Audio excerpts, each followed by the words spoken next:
Switch to Spectrum Mobile and get unlimited data for only $29.99 per month each when you get 2 or more lines. You could save hundreds on your mobile bill.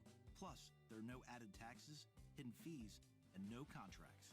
Click to try the Spectrum Mobile Savings Calculator, and in 3 easy steps, you'll see how much you could save. Visit spectrummobile.com/save. Offer valid for new customers on 2 or more unlimited lines. Spectrum Internet required. Restrictions apply. Visit spectrummobile.com for details. Tide presents Laundry Truths, Cold Hard Savings. Oh, hey, about to start a load. On hot? You know, washing in cold water with Tide can save you up to $150 a year on your energy bill. $150? Go on. The lower the temp, the lower your bills. Simple. Plus, Tide Pods are designed for a powerful clean, even in cold. Wow, cool tip. Get it? Oh yeah, I get it. Turn to cold and save with Tide. Energy savings based on average from switching from hot to cold and non-HE machines. Welcome to Lowe's Summer Savings. Find great deals across the entire store and check out the back aisle for savings you can't pass up. Get up to an additional $500 off now on select major appliances. Or snag our Allen & Roth Harlow Brush Nickel Widespread Faucet. Was $99, now $79. Enjoy great savings all summer long at Lowe's. Home to any budget, home to any possibility. Appliances in-store must ask cashier to apply discount at time of purchase. Online must enter applicable promo code at checkout. Savings vary based on purchase amount. While supplies last 7/14 through 7/20. Going on, y'all? I had this bright idea to sit here and just start streaming. I thought about recording some new reactions and everything for tomorrow, but honestly, I'm kind of just sitting around doing nothing as my family's in Miami. Couldn't necessarily go with them because I didn't have enough vacation hours to go with them. They couldn't necessarily postpone the trip, so I said, you know what, I'm gonna take the time off anyways. But now, I'm learning that the solo life or living alone is definitely not for me, because I definitely already missed the crap out of my kids. But what's going on with y'all? I'm not going to be doing any reactions or anything like that on this stream. I got plenty of those if you guys want to go watch that, but I won't be doing that too much. Kind of just look at this kind of like a chill session. Anything you want to ask, have casual conversations, communication, whatnot.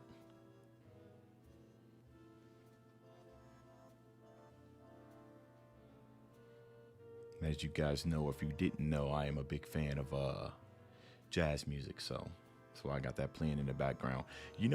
I tried to do some jazz music reactions and of the like, but they didn't necessarily perform well. And jazz is kind of super hard to kind of get into, so my excitement definitely kind of overtakes me whenever I'm listening to jazz, to the point to where you guys aren't going to be able to hear it because I'm going to keep pausing. Because I just have to tell you everything.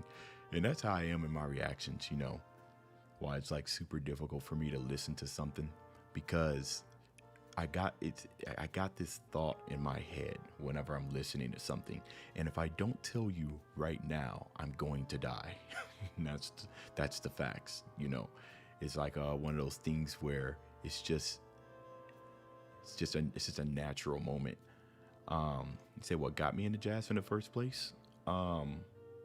My first musical experience was probably in elementary, where I played the violin. I played that for a while. Got pretty good, but I got pretty bored with it because I wasn't necessarily into like classical music and everything. Middle school came around, and I was in this music class, and we had this brass player that came in, and he was going around. He was giving us all mouthpieces to blow in, right? Because he's trying to correct our embouchure, see how strong we can blow into this metal mouthpiece. So he gave me the brass mouthpiece, and I blew into it. Pretty nice embouchure first time. He took it out of my mouth and said, "You're a trumpet player." And I looked at him. I said, "Okay, well, I guess that's what I have to be, I suppose." And then my middle school teacher, her name was Miss Griffin, and I just recently saw her a couple of years back. Her name was Miss Griffin. She brought out this, what seemed like, every time you see something and it's like a golden light, like, oh, those type of moments or whatnot. And she opened it up, and I saw that it was a tenor saxophone. And I was just absolutely blown away. As a matter of fact, here, give me a second, guys.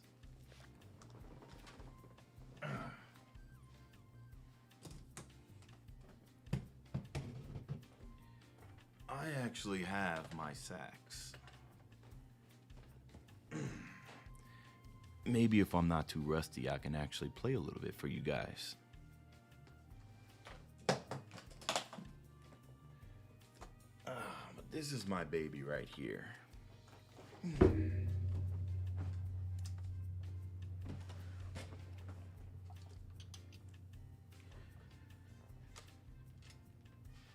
Now I know that I talk about playing the sax a lot, and I talk about my jazz experience and everything, but you guys have never actually heard me play. And the reason is, is because I'm like super rusty. It has been years since I've played this baby right here. And I feel like I'd only be embarrassing myself if I was to start playing right now. But tenor saxophone, this is my love right here. It's what got me into jazz. I actually need to get it restored. Some of the keycaps and everything are kind of falling off. Couple that with the fact that that type of stuff costs lots of money, and playing the saxophone mute is not really a easy thing. I actually tried to buy one of those muffles. I think that's what it is, muffles, and it did nothing to halt the sound. Like woodwinds, especially in the saxophones, and especially brass instruments, are just really, really loud instruments. So, but anyways, back to the story. Let me lower the audio here a little bit. Back to the story. Only embarrassing if you don't play. Letting skill languish is a sin. Yeah, man, it is. But things happen when you have kids. Lose time. You start a family and everything. Unless you're playing for a living, playing at gigs and everything, some things got to take a back seat, my guy. And and that's just the reality of things. But it's never too late. My kids are getting older. I have more time at night. I can start picking up practicing again. It's definitely not going away. But for now, I got to make sure my kids are taken care of and I get back to the saxophone. Anyways, back to I got kids. Oh, they're not old enough to make a band yet. I got a 2-year-old son and a 6-month-old baby girl. So it's going to be at least another 7 or 8 years before that becomes a reality. But yeah, additionally, so Miss Griffin, that was her name. So she gave me the tenor saxophone, and for the most part, we were kind of playing like your general kind of in-class music and everything, like classical type of stuff and everything. And that was pretty fine. That's probably where the bulk of my musical knowledge came from. Definitely where I learned how to read sheet music. But my real experience didn't start until high school. When I went to high school, they had a marching band, but their marching band was more or less traditional. Yep, traditional marching bands, you guys know what I mean, as opposed to like a UAPB marching band, like a historical black college university marching band. You guys kind of know the difference between a traditional and a UAPB band, right? So the instructor that we had in high school, he quit, and then we actually had a band director come, and his name was Mr. Furlow. He came over, and he was actually from this university called University of Arkansas Pine Bluff, and he brought over that UAPB attitude. You know what I mean? That attitude when they do marching band. And he also was a jazz. He also liked playing jazz music as well. So he started playing, and I wanted to know what that was. And then we started learning things and everything, and found out that I was actually really pretty good at this. More importantly, the improvisation. I really, really like that. You guys hear me talk about that in my reactions every now and then, that I love it when an artist just kind of goes off away from like the main melody and starts actually starts improvising, just going along, right? Just playing out their feelings and everything. I really, really love that stuff because I've been in that situation. And I went on all in high school to compete in competitions and everything. Won a couple, played for the school many times, played with combos and everything. But yeah, and it's just been history ever since. That's pretty much how I got into jazz. And now, let's see, last time I played my sax was maybe 7 or 8 years ago. And now I'm just recently started trying to pick it back up. I can tell you one thing, some things you don't forget. Some things you don't forget, man. The epic sax guy. I mean, the goal, my goal was, if I ever get like a man cave or something like that, was that I'd actually play my sax along with some of my favorite artists. It's like their music. If I play like their music video and everything, I kind of just improv over it or whatnot. That's been kind of like my goal, of something that I always wanted to do, but we'll see. But yeah, this living alone stuff ain't something. When did I first get into metal? Oh, that's actually a really good question. For those of you who don't know, this is my second channel, my second reaction channel. I don't know if I have any OGs in the chat, but I actually started YouTube back in September of 2019. The reason why it's related to your question of when did I first get into metal is because when I first started my YouTube channel, I was still trying to figure out what I wanted to do. It was kind of crazy, some of the stuff that I started doing. The first thing I did was, have you guys ever heard of this YouTube channel called MK? Essentially what he does is he's pretty much a voice actor. I mean, by this point, but he will read Reddit posts, right? And he'll take it from different type of like r/Reddit themes and everything, like old guys or something like that. And he would couple it with voice acting and whatnot. My favorite one of his is the old guy's post, because he does a very funny old guy's voice. So I thought that was something that I wanted to do, because I always wanted to do some type of voice acting or something like that. So I started it, and then I was like, it's all right. I think I did like maybe one or two of them, and then I said, all right, I'm not going to do this. I started doing some video game edits as well. I was really big into Mortal Kombat at that point, and did some funny video edits. Found out that wasn't something that I could see myself doing a lot. And then the idea just dawned on me, like, man, I really like music. I'm always talking to my wife about music. I talk her head off. That's how me and my wife met, is through jazz. So I like music. So why don't we just start reacting to music? So I did that. It was going pretty well. 6 months in, I reacted to Metallica's song One. Okay. Now, mind you, I have not knowingly heard Metallica music. And what I mean by that is heard a song and said, oh yeah, that's Metallica. I mean, I could do that now, but back then I didn't. So I just randomly decided to react to this song called One by Metallica. This was in 2020 of February. Yeah. And that blew up my first channel. It blew up my first channel because what I was hearing, I couldn't believe it. And immediately I saw like the similarities between jazz and metal. It came the concepts. It takes some music theory. It actually takes some serious playing ability. You have to study. You have to be good at your craft to produce good jazz, just like good metal. So I absolutely lost it on that song. And after that reaction is when I started finding kind of like my niche in this reaction field, right? Because there's like a million, thousands of reaction channels, and I needed to find out what's something that would set me apart. And it ended up being, just the way that I describe music, right? How I can tie it to back when I was improvising, just the type of things that it makes me feel without getting super overly technical, because that's not what I think of. Whenever I'm playing music, I don't think technicalities. I think in emotions. So that's usually what I do in my reactions. I think in emotions, and then I just kind of started down that Metallica hole right then and there. And I think I got like maybe 60 something reactions to Metallica, with like maybe 3 of their albums completed. For those of you who are new to the channel who don't know, yeah, 3 of their albums completed, I believe. I don't know if that audio is too loud. You guys let me know that.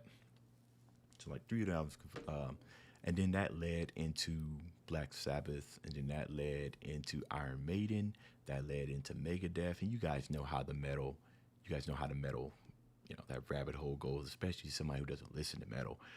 The only type of metal song or metal artist that has usurped Metallica on my channel would be Sabaton. I hold Sabaton in such high regards. I don't think I've ever reacted to an artist as much and as fast as Sabaton. I can't get enough of that. The funny thing about it is that I'm not even a war geek, y'all. Like I could care less.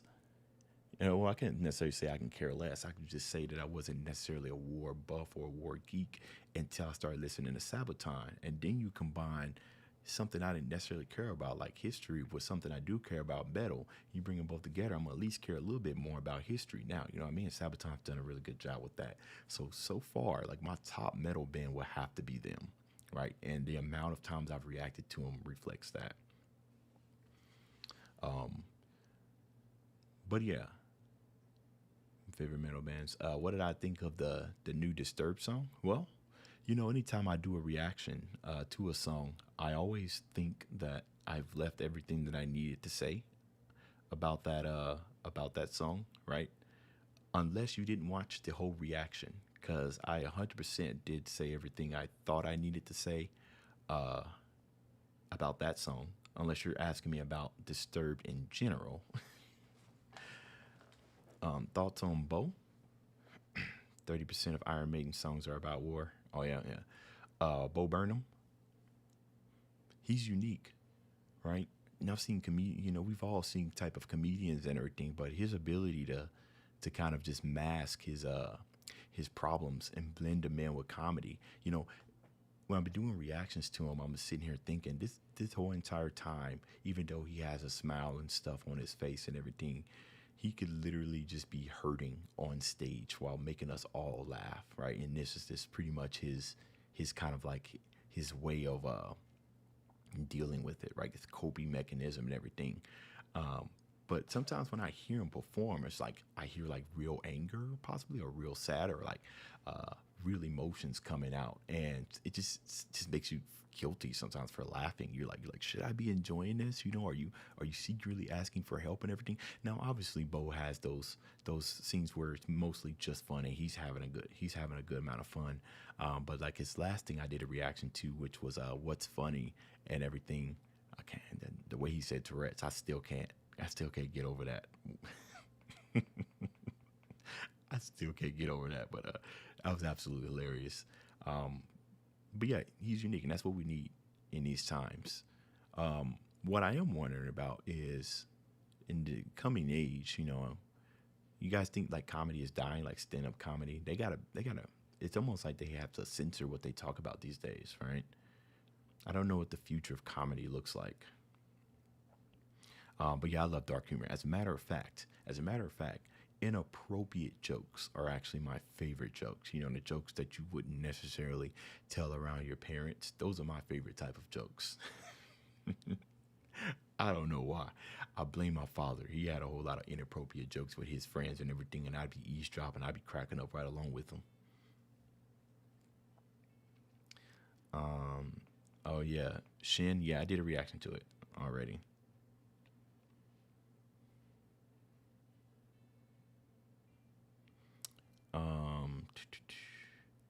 Dan Vosk, find his channel because it is Dan. Yeah, Dan Vosk, man, this dude is just an absolute monster. The wide variety of talent that man can display is absolutely crazy. Really, really super. Impressive range as well. Would you check out Home Free, listen to the music? I'm not really taking reaction requests here, guys. We're kind of just chatting. I get enough of you guys' requests in the comments. What I can tell you is that if you really, really, really want me to react to something, I have a Patreon, and I also accept donations for that. Otherwise, I kind of just take and go with requests that are in the comments based on how many I get. So I guess it all depends on how much you really want me to react to it. Not doing any reactions on this stream. I guess I should put that somewhere. Put that in the edit because I'm pretty sure that I'm going to get that. I might just put that in my title. Here, I'm going to change my title here. Now, this isn't a reaction stream and everything. Honestly, this is kind of just like a one-off. I usually don't have time for reactions. I mean, sorry, not reactions, streams like this. But I'm not at work. I'm on vacation. My family's gone, so I'm literally in the house by myself. So figured I'd just kind of do it. I don't know when the next time I'll be able to do it again. But it's pretty cool that I can do it now. Just talk to you guys.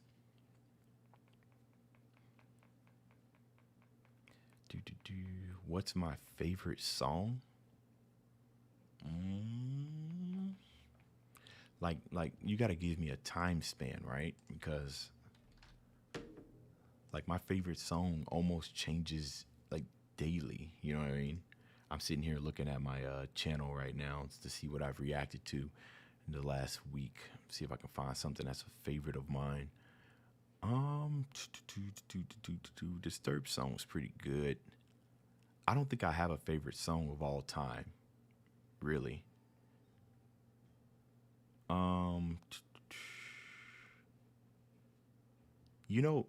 Metallica's song "Just a Bullet Away" was actually pretty good. I really liked it, and it's interesting hearing you guys' opinions on the deep tracks and how a lot of you guys aren't liking them and everything. To me, it sounds like Metallica's been pretty consistent, more or less, right? But I'm also not listening to them back to back like most of you guys have, or those of you that have been listening to Metallica for a lot longer than I have. Marcelito's been living rent-free in my head lately because of his vocal ability. I'd have to say after the last week, he's probably my favorite artist right now. Bring Me to the Horizon, they released the new stuff. They are actually pretty amazing. God, man, as I'm sitting here and looking through all my reactions, I'm sitting here thinking, I cover so many genres, it's not even funny. I get requests. People tell me to niche down, but I just can't. It's not in my it's not in my nature to niche. Do you like Justice for All album? I do. It's pretty good. Set up the 2000s. What do you think of the Eddie Munson Master of Puppets moment? It was pretty awesome. I am all caught up on Stranger Things. I was more excited about the song than about who was playing it. Like Eddie, I didn't really care. People said that he actually played it and everything. And then there was a couple of people who was giving him crap for learning how to play it or whatnot, saying that it was either too easy to learn or wasn't easy to learn. Honestly, I kind of just ignored the fact that he was playing. It was kind of taking in the scene and just really jamming out to it. But that's what I think about it. Kind of the same way with that Running Up That Hill song, where it was like super epic and everything, and then afterwards I had some interest, and then it kind of just died away.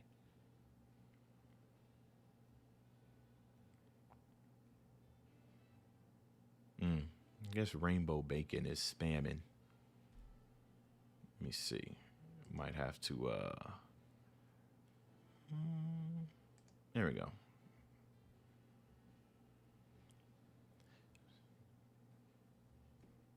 All right, no, that's fine. It's all deleted. Or is there a way to, oh, there it is. I guess I can put users in timeout and stuff like that. I know how to do it on Twitch. I don't really know how to do it here on YouTube. But it's solved. You always got that one person, right, that just likes to spam. They got nothing else to do. Samuel, yeah, the I prevail. Man, I'm gonna tell you one thing that I really, really love is breakdowns. I absolutely love breakdowns, and the more epic it is, the better. I'm trying to think. It was this one band that I reacted to. Maybe some of you guys can help me remember. I could try to describe it in the best way I can. He kind of was, he was, it looked like he was with an army and he was running through a grass field, and I guess he was getting shot at and everything. But his breakdown was so epic that the vocal ability that he had was just crazy. I can't remember the name of it, and it's not like I can search my reactions because I think it was kind of like a one-off reaction to like to the guy. So, but oh well. Oh yeah, internet trolls are forever.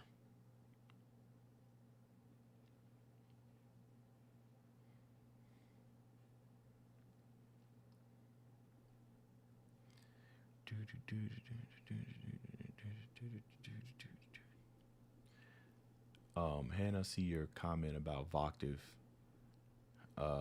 Yeah. To me, see the description. You know, you guys want to know something that's really, really cool. I've actually, well, I wouldn't say actually, but since I've started my YouTube channel, I've become good friends with some really big YouTubers. It's kind of crazy how that happens, like the connections and everything, right? These are the certain people where you know how you got YouTubers and stuff that you look up to, and then you're like, oh, I'm just like a small insignificant person, like one of their many fans who probably comments them, put stuff in their comment fields and everything, and I'm like, there's just no way they're gonna notice me. But like for instance, it really hit me when I found out that Jeff from Voice Play watches my reactions so much that he even follows me on Twitter. Twitter, yeah. I didn't realize he watched it and everything. He's never. That's crazy. I do play instruments. Yeah, well, I played instruments. This is my tenor saxophone. I showed it earlier. It's right here. So rusty, but I do play. As a matter of fact, speaking of meeting people, I'm actually meeting some of the YouTubers that I've met since I started this journey. One of them is from the UK. I'm actually meeting him later on tonight. He's in my city doing a tour, so I'm super excited for that. It's not every day I get to meet somebody that I've met online that's from another country, right?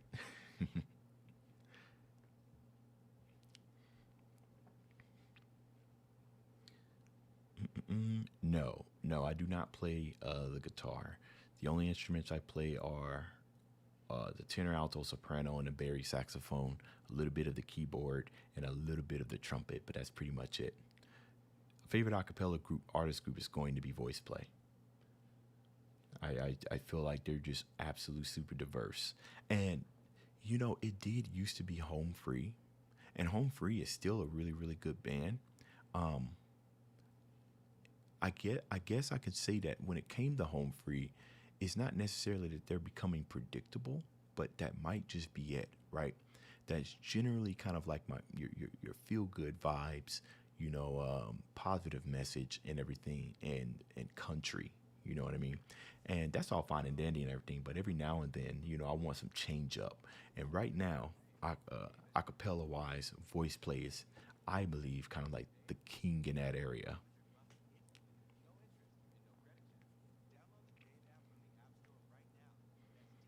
What's going on? Everybody just jumping in. What's up?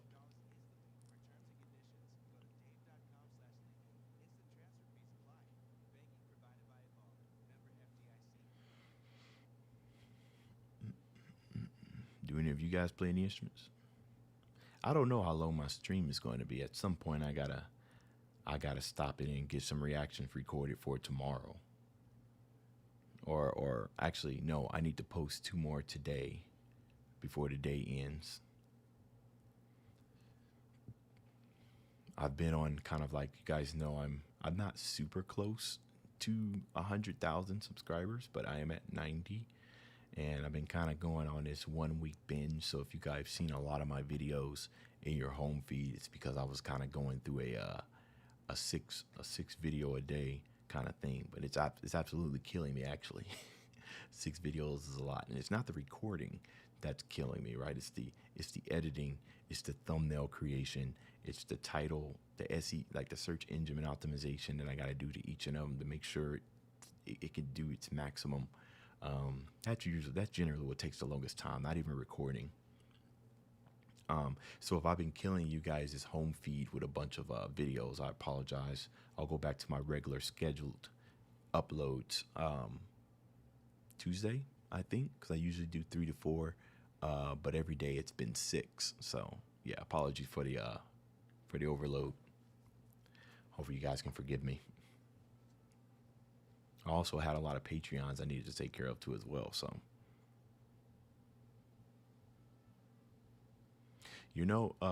Marina, I feel like, because I also produce music, I feel like learning how to play the piano is the ultimate cheat code for producers, right? Because you have access to both the bass and the treble.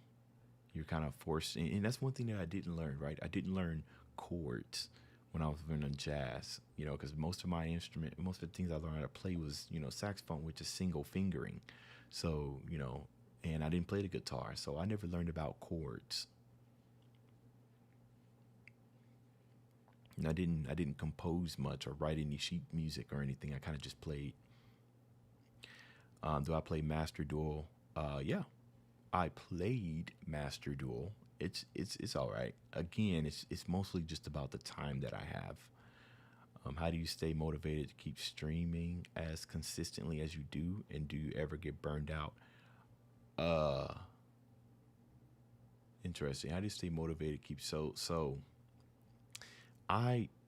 the best way I can answer that question is, another reason why I created this YouTube channel was after my son was born, and I wanted to create it just to show him that a 9 to 5 isn't the only way to make something of yourself. I've always known that I was an entertainer, right? I just don't think I'm as good as an entertainer in person, but I am on camera, right? If you hang out with me, I might be one of the most boring dudes that you can hang around with, right? But when you can watch anything that I'm doing on demand, then that's a much more better way of enjoying the type of content that I do produce. But how do I stay motivated? Really, I just have a really strong work ethic. I used to work out, used to be big into working out. And one thing that kind of stays in my head is that, you want to do something enough to the point to where when you don't do it, it puts a bad feeling in your head. You know what I mean? The definition of self-discipline is the ability to do what you should do when you should do it. And the better that you can exercise that, the better that you'll be at completing tasks. So now, recording videos is just as important to me as getting up and going to work. It's something that I need to do it. You know what I mean? So there's pros and cons with that, and coupled with the fact I really like what I do. Right now, as far as burnout, oh yeah, I get a whole bunch of burnout. As a matter of fact, that's the reason why I started this stream. I still need to record some videos, but I was just like, yo, that's crazy. I got to record 6 videos right now. I need a warm up or something. So I just decided to hop on this to kind of calm me down, get me in that mindset. But yeah, the thing about YouTube is that if you want to be successful in it, right? If you treat it as a hobby, then that's all it's ever going to be.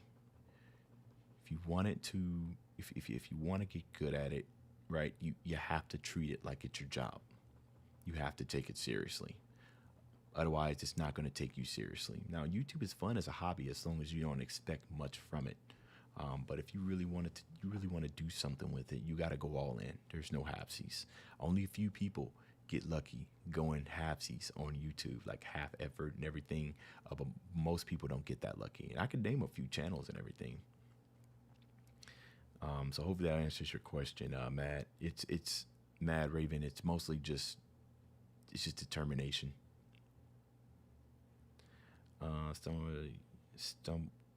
Jumping around YouTube, waiting for Friday night tights to begin. Then yeah, I said this on my Twitter.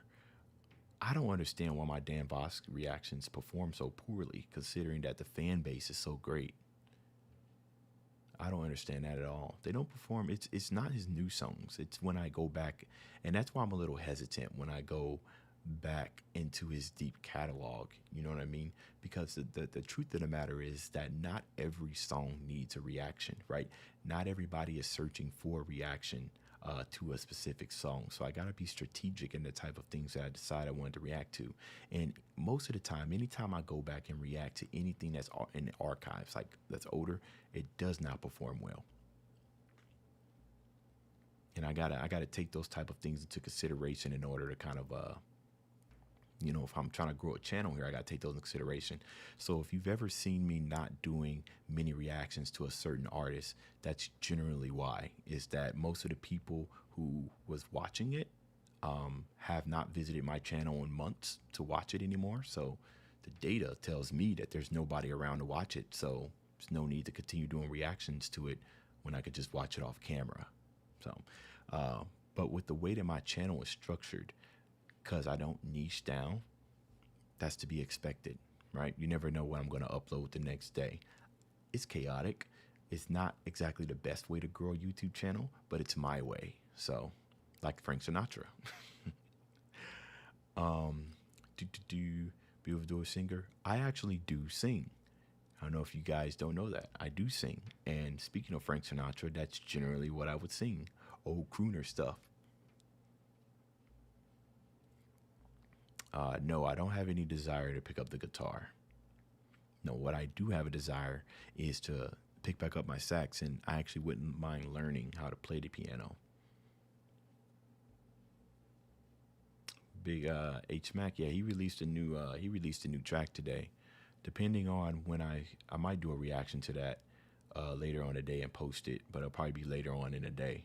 Is it fire, H Max?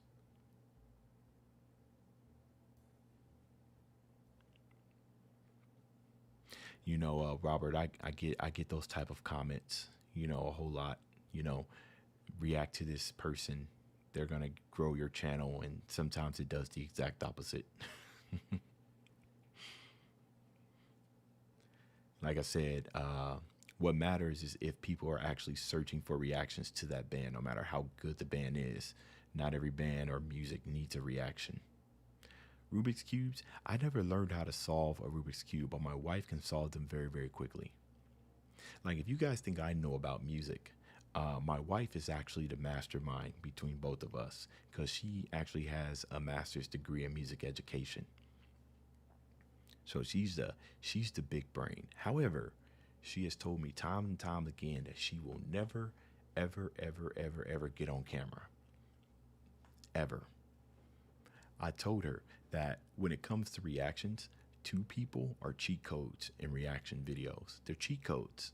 I don't know why, but if you ever go and you look at some reaction channels, the ones that like grow super fast or doing very well generally have 2 or more people in there. Isn't that crazy?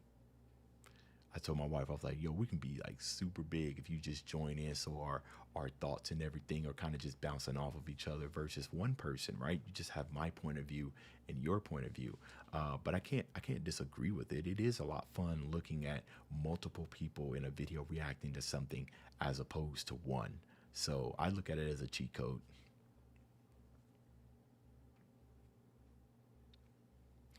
Ever thought about branching out your YouTube career into other fields than reactions? I actually do have another channel, right? I have another channel, but I've been kind of keeping it on secrets because I produce music. So, but I'm a little shy about the music I produce. But I have another channel. Music, it's probably still gonna be music, but yeah, I've always wanted to. I don't want to get out of reaction because I generally do love doing them. I would say that if I was to branch out into something else, it would probably be voice acting, like narration or something like that. I just don't know what that would look like, right? A while ago, like I said, it all depends on how long you guys have been in my channel, how long you've known me. But I used to have this channel that was called ASMR Abyss, and essentially what I did was I found some epic music, I believe, and I read lyrics to metal music, but in the most dramatic way possible. And it was hilarious. I had a whole lot of fun doing it. I was saying things in a serious tone that should not have been said in a serious tone. And honestly, to tell you the truth, I don't even know why I quit. It was gaining, it was gaining. It wasn't growing as fast as my reaction channel and everything, but it was something that was awesome.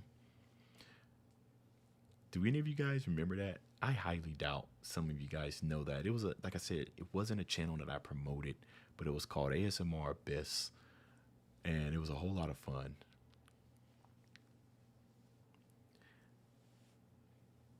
What's going on, everybody? Welcome to the stream. You said, what if she wears a mask? No. It's not about her protecting her identity. She just wants to reduce her social media footprint. That's why. She's like the complete opposite of me, right? Where a part of my life is on social media, almost none of hers is. So, and that's fine. I respect her decision. It's not like it's going to make me love her any less or anything like that, And we got kids and everything, so it's probably for the best that at least one of us is disassociated from social media, especially in these days. Because I don't think I'm going to stop doing YouTube. If anything, my social media presence is probably going to grow. As it's been. That's kind of inevitable. Yeah, the Bo Burnham reactions, those are starting to lose steam. I think I've already reacted to all the popular ones. So now, most of the people who come and watch, since all the popular ones are done, I'm kind of reacting to the deep tracks, if you will, the stuff that most people don't see reactions to. And that there is another exception right there. Sometimes, especially with this channel, it ain't all about, the views. The only exception I make for that is when I really, really like the artist. Like when I really, really like the artist, I'm just going to do reactions to almost everything because I need to hear everything I need to say. You know what I mean? Hear everything they need to say. I'm not going to really talk about much drama here, including the Shao Doe and Screw on Twitter yesterday. I don't know if you guys know this, and I don't know how y'all don't know this, but when's the last time you've seen me involved in any drama? I guarantee you can't name one. You know the reason for that? It's because I stay out of it. So I would hope that you guys will keep that, as away from me as possible. Speaking of Shao Doe, I'm actually meeting him today. He's performing in my city at a bar as part of his tour. So I'm meeting him, and I'm meeting Kadesh Flow, if anybody knows who that is. So that's going to be super exciting. We're both super excited to meet each other. What kind of video games have I been playing? Right now, when I do get a chance, I've been playing Outriders. They released a new update, the World Slayer update, so I've been playing Outriders. I started with the Pyromancer, but then I switched to the Techromancer, and I'm just kind of grinding my way from the beginning, playing as him. I'm really liking the turret gameplay, the distance, the mid to long range distance. That's what I'm doing right now. Games I'm playing, so it's mostly Outriders.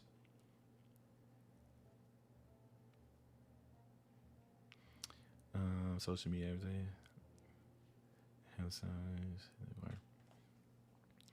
But yeah, honestly, the main reason the main reason why I wanted to stream was mostly because of the nerdcore content, right? Oh, we got another we got another spammer. I took care of that. Anyways, the main reason why I started streaming and everything is because I was missing out on some of that nerdcore content. Like they release so much, and there's so many people that I want to cover, but I just simply couldn't, right? Because there's a certain amount of things I need to upload, and with me not being as niched down, right? I got a big artist that I need to cover. So the reactions allow me to catch up on stuff that I would have missed, but now I got to pick and choose. That's one thing I miss. Being here is that I don't have a moderator. I thought I put the user in timeout. Monster Hunter, what's funny about that? In Monster Hunter, I actually didn't care much for it. I played a little bit of it on a PSP. But when Monster Hunter World came out, I got hooked. I got hooked. I got so many hours into that. I have it installed on my PC right now, so I 100% do play Monster Hunter. But that's yet another game that requires a large amount of time to be sunk in. It's that, and if I didn't have my kids, I would be playing the new Final Fantasy Online expansion, Endwalker. I'm so mad that I can't play that. I really, really, really want to play that, but I can't. But yeah, I played Monster Hunter. So guys, I actually do game and everything. See the Who is going on tour. Yeah, I can't wait for their part 2 of Black Thunder when they release it. Greetings from No Nation Dude. Welcome, welcome. Do I get the video for Nerdcore beforehand and record, or just wait for it to drop? That all depends on the artist, right? Sometimes I'll, if I think the person to do that the most will give people video beforehand will probably be Rustage. He does a pretty good job. Sometimes he just throws all his favorite reactors in a group and then send it to him. Every now and then it'll be Game Boy Jones. I've never gotten an early video from Divide, and I've never gotten an early video from Fable. I got an early video from Divide Music once. But most of the time, even if they did give me an early video, I can't record my reactions until nighttime. So it's either I get the early video, or the reaction comes out the next day, because I can only record at night times. Have I considered a gaming stream? So, Mad Raven, the biggest thing right now, is that I have kids. And if you have kids, you know how much time they take. My days are essentially filled up with working my 9 to 5. Like, I give you an example of what my day looks like. Wake up. I work a 9 to 5, so I'll work anywhere between 9 to 5 basically. When I come home, my kids are up, so I can't really do anything, so I need to attend them. When they go to sleep, I record my reactions for YouTube, spend some time with my wife, I go to bed, and then I wake up and do it all over again. So that's pretty much, that's all my day. I have no time for nothing else. Absolutely nothing else. Now, in the event that I blow up and become super popular, and I make lots and lots of money on YouTube and streaming at Twitch, and I can quit my 9 to 5, then sure, gaming streams. I actually have a whole lot of ideas. Gaming streams, just chilling streams, more reactions per day, all kinds of things and everything. But right now, with the time that I have, this is all I can manage. Said, been there. Katie, how old are your kids? Or Anthony, how old are your kids too? You got 3. Oh, you got 3 under 4. Well, my condolences to you. Oh my goodness. 2 was the game changer for me. After I had my son and I had my 6-month-old daughter, things just became so much more complicated. I was just like, oh my goodness. Well, man, you got 3 under 4. That's whew. You got 11 and 8. That's not bad. 11 and 8's not bad. Although they start getting a little bit more personality at that age. Being defiant. So my son is being super defiant.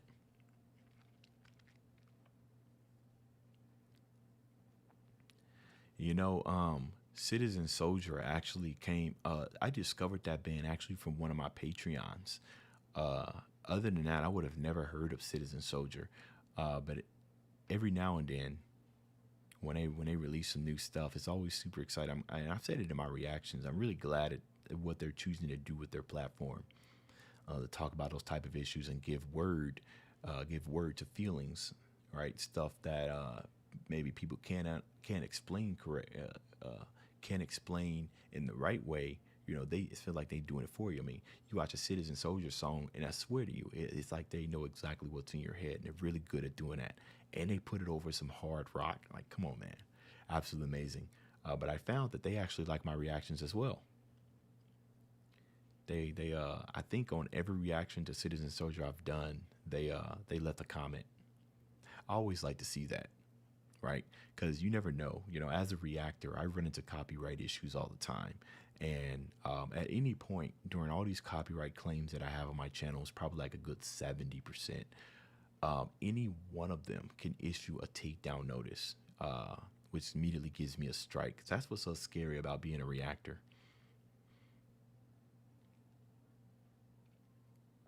But yeah, Citizen Soldier is a good band.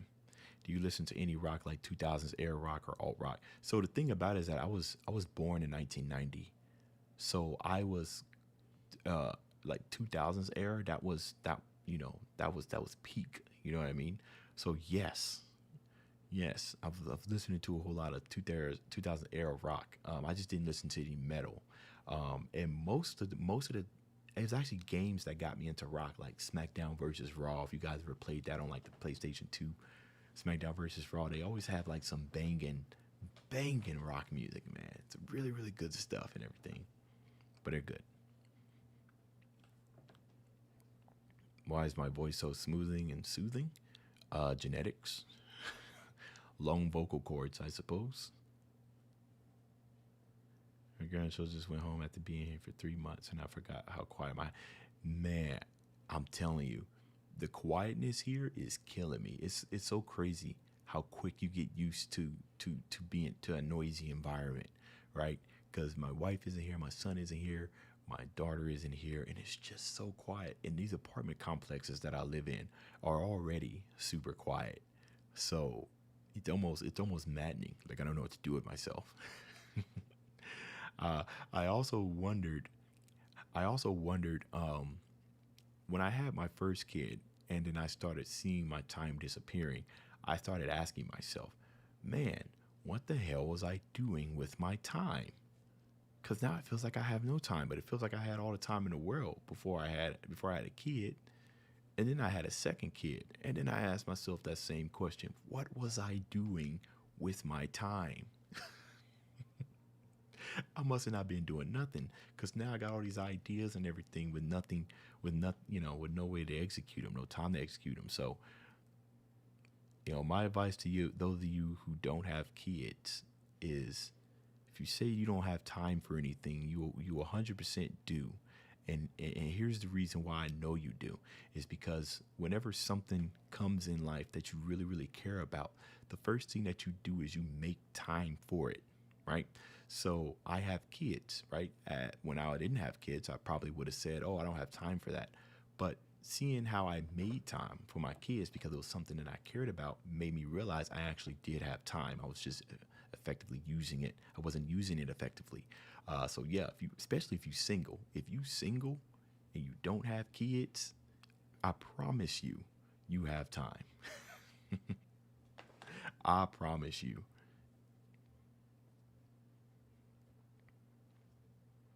Oh yeah. They're gonna miss. I know I miss them already. They've only been gone for like 4 days. But yeah, when they're grown and gone, that's when they have you know, their own thought process and everything. I've done my job as a parent, hopefully, and they're out the house making their own decisions and everything. Um, what's up, peace? I feel like I'm really bad at keeping in touch with my parents. As soon as I turned 18, I was ready to get up out the house. Went to college and barely talked to any of my parents. I've just been so independent. It's a bad habit. I'm trying to work on it, but if anything, my son's probably gonna be exactly like me. He's already being like me. Man, I ain't gonna have no 4 days. It does feel like an eternity. It does. Stuff like this, streaming and doing reactions, definitely help the time pass. That, and I've been catching up with a whole bunch of Netflix shows. I just finished this anime called Vinland Saga, so that was amazing. And then if any of you guys got Apple TV, I've been watching Defending Jacob. I'm almost finished with that. So, and I'm rewatching Hunter for whatever reason. And then Overlord season 4 came out, so there's that as well. So there's a whole lot of stuff I can do to waste my time, but which is in a way therapeutic, that that I actually have time to waste. It's kind of cool, right? It's like as soon as you do get some free time, it's like a kid in a candy store.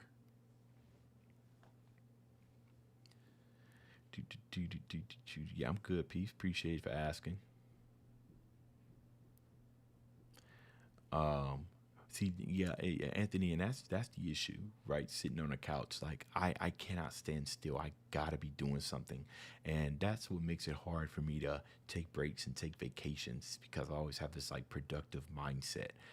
It's helped me because it's helped me grow my channel into where it needs to be, but it's also hurtful because I need to know when to take breaks, and I need to know how to actually relax when, and feel that I don't need to spend every second working.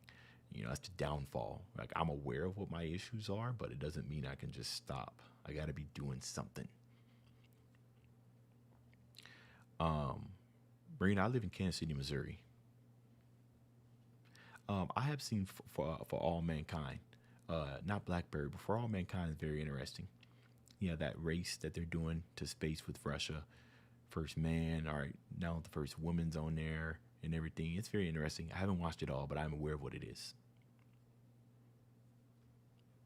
You said relaxing is more like work than work for me now. You in Lebanon, Missouri?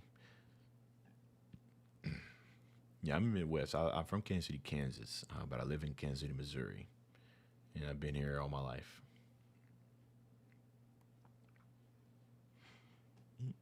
Oh, we just hit the hour. The hour, folks. People kind of popping in. Do I want to become a VTuber?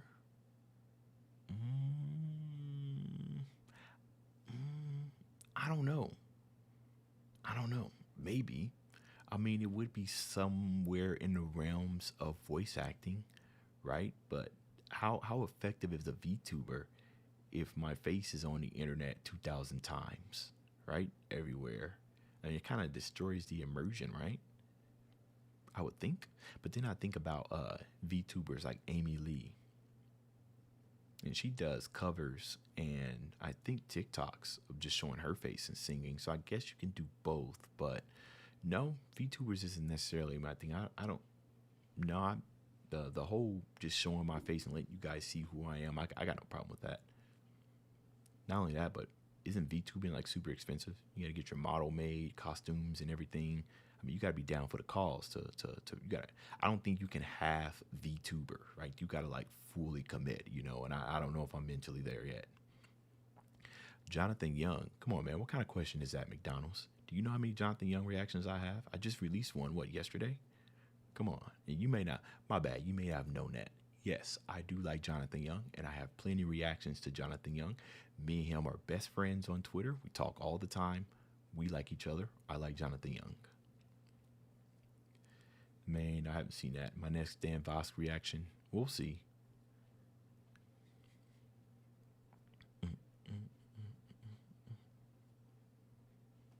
But I definitely have some respect for the VTubers, though.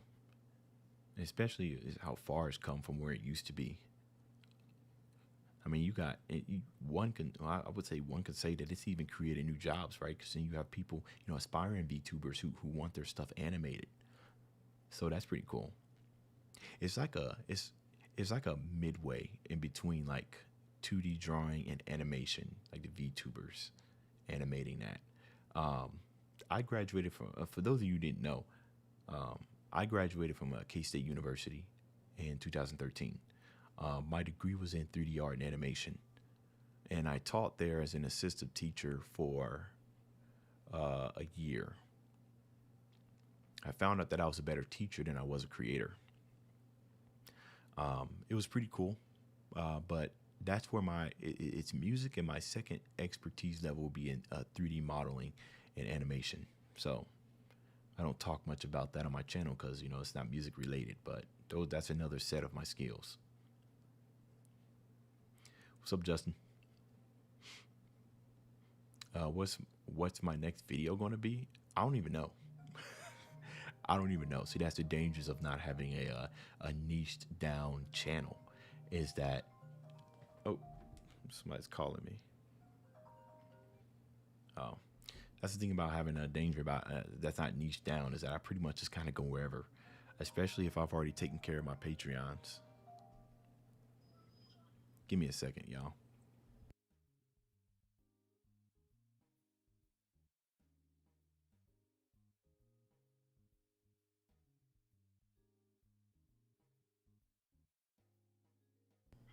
Sorry, y'all. My wife wants me to see a shirt for my son.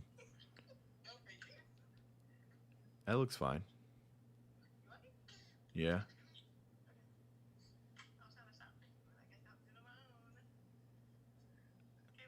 Bye. I think my wife is trying to buy me some shirts. All right, I'm back.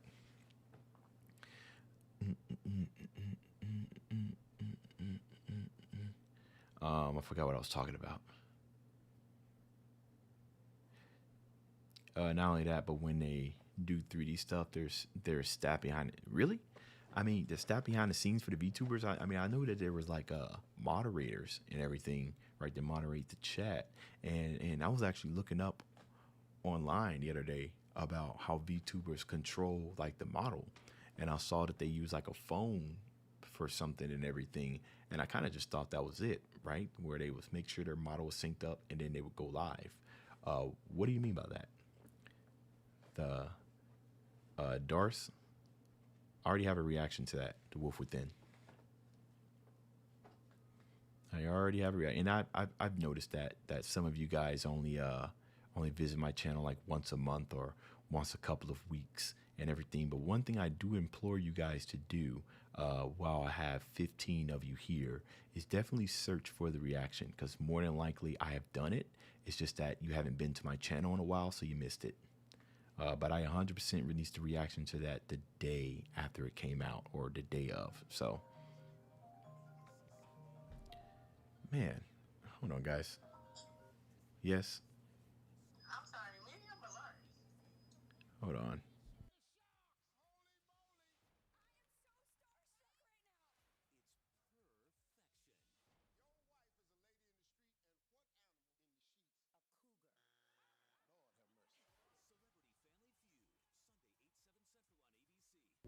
Sorry, guys. My wife is trying to buy me some clothes, and she needed my size and everything. So, my favorite streaming service. You know, HBO Max has been on fire lately. That, I'm a big DC fan as well. So, HBO Max, and then second place will probably be Hulu because it has Shark Tank. Netflix is actually on my last. Disney Plus is all right. God, man, I'm sitting here thinking I'm paying way too much for streaming services. I don't think I'm paying for Disney Plus or Hulu, actually, now that I think about it. I get that from my family. Okay, so staff for sure for the Hollow Live. Okay. I didn't know you do live streams. Well, Kim, I don't necessarily do live streams. This is kind of like a one-off, right? I'm just kind of chatting with you guys who just happen to be online. I was sitting here. I was gonna do some reactions, like record some for tomorrow, and I was like, you know what? It's been a minute since I've streamed, so it isn't something that's consistent. You know, I couldn't tell you the next time I'm going to stream. Sub Justine. I don't know how to pronounce your name, but thank you. I'm glad you like the Sabaton reactions, especially since I'm not really a history buff. So, the best streaming service is Pirate Bay. And that I haven't used Pirate Bay before, so I'm gonna take your word on that.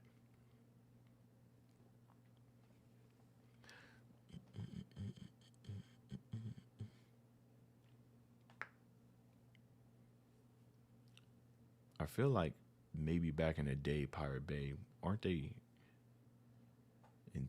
What you said sounds a bit.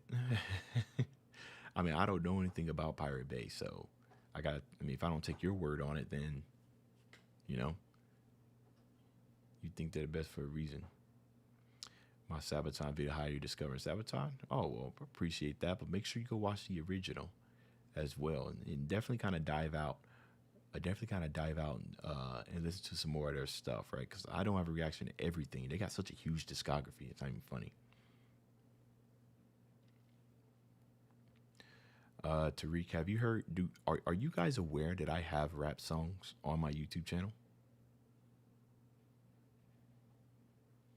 Like I got 5 whole nerdcore songs that I've created, that I produced, mixed, and mastered. It's crazy, man. It's crazy how stuff just gets lost, man. I've said it plenty of times on my Twitter as well, but yeah, I'll send you a link to it. Give me a second. But yeah, I have songs that I've created. They're not like of the super high quality you're used to, but I definitely do have songs. I'm trying to see it. But the older the song, the more that type of stuff kind of gets lost it gets lost. YouTube buries it if nobody's like really watching it. So any chance I get to necro bump it, then I'm gonna do it. Yo, it's so far back in my playlist.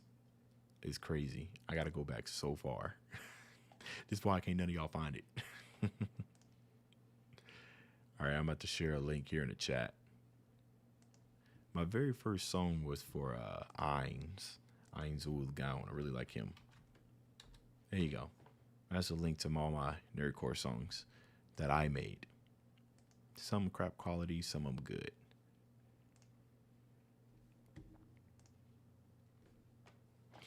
Hello, Manuel. How we doing today? I don't know how much longer I'm going to be streaming. Like I said, I still need to record some reactions for tomorrow. I'll probably give you guys like another hour, and then so say about another 50 minutes.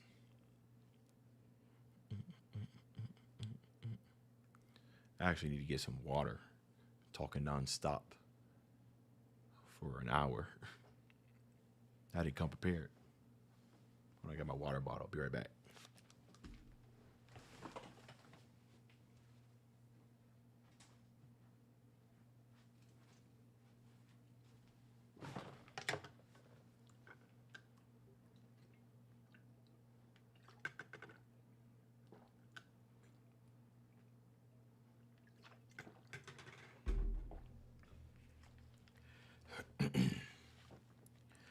Okay, much better.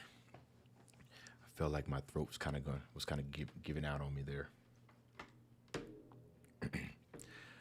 Yeah, for an hour. Oh, this is nothing. On when I used to stream on Twitch all the time, I would do the 2 hour to 4 hour streams every Sunday and Monday. And actually, it went pretty well. It went really well.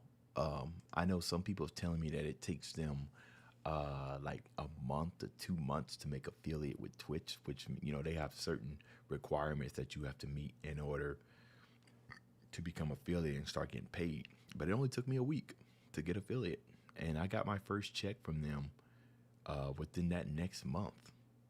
Actually, things were going pretty good, but of course, I had to quit. So, but it's still there, and I actually have people still following me on Twitch. So, but I like streaming there. If I can meet anyone I've reacted to, who would it be?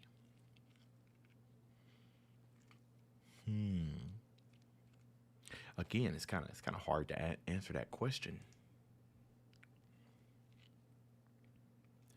I guess I wouldn't mind meeting James from Metallica.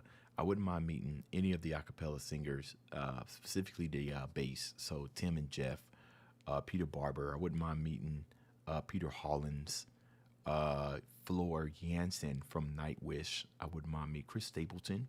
Meet them, right? Because I react to so many artists, kind of hard.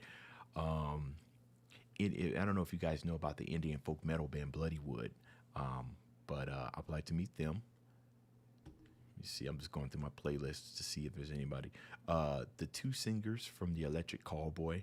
I just want to make music with them. I feel like it'd be absolutely amazing. Ronnie from My Falling in Reverse. I wouldn't mind meeting him as well.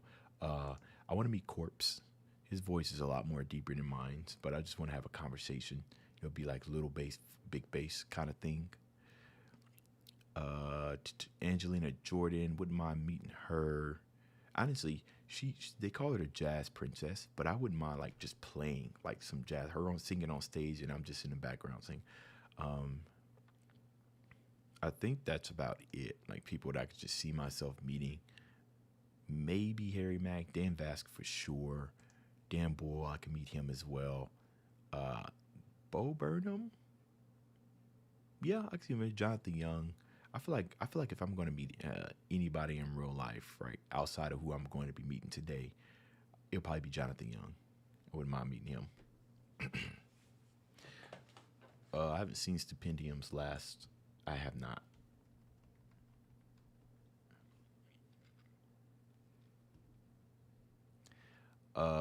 Do a reaction with someone else if it could be possible. I actually have done a dual reaction twice. They did all right. I've done a dual reaction and I've done several podcast reviews. But the thing about it is that they don't ever go anywhere. So, like I had one guy that got I did a podcast review of, and I told him to send me the link, but he posted it, but I never got the link until I asked him several months after it was done. So Bo Burnham, yeah, he would be a good person to meet. But the thing about it is that I usually like to try to get to know a little bit more about the person before I meet them, because the only impersonation I have of Burnham is, from his music, right? And if you just, we could learn a lot from somebody about his music and everything, but they also use that as an outlet. So I don't, outside of just street, talking to him normally like I normally would. Yeah, be careful. A Fable song live. Fable and DPS, I don't think they've ever performed live before, have they? I wonder why that is. Nerdcore is definitely going somewhere, man. I don't necessarily consider myself as a huge part of the community, only because I feel like my contributions aren't enough. Right? When I do my reactions and everything, like, they're just not enough. That's why I relied on that stream. The most type of support I can offer is kind of like the unseen support, where I go and watch their videos and everything. But, I know some people feel as though I need to do a reaction to their stuff in order for me to support them. That's not the case at all. I've actually went as far as listening to people's music and then giving them advice, production advice on what they could do better and everything, right? That's that unseen stuff in their DMs or on their page or whatnot. But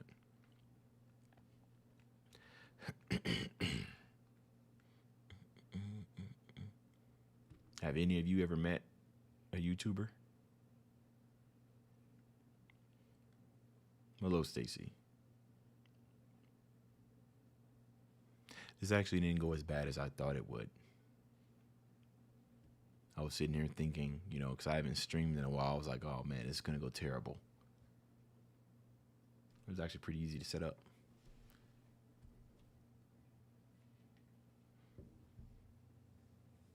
An Italian YouTuber. Hello, Cypher.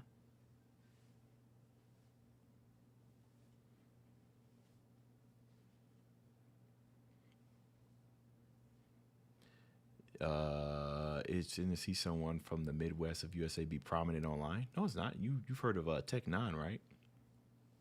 He's from Kansas City, Missouri. He's super prominent. As a matter of fact, he's still. Or you may not know who he is, but you may. He's a super famous rapper.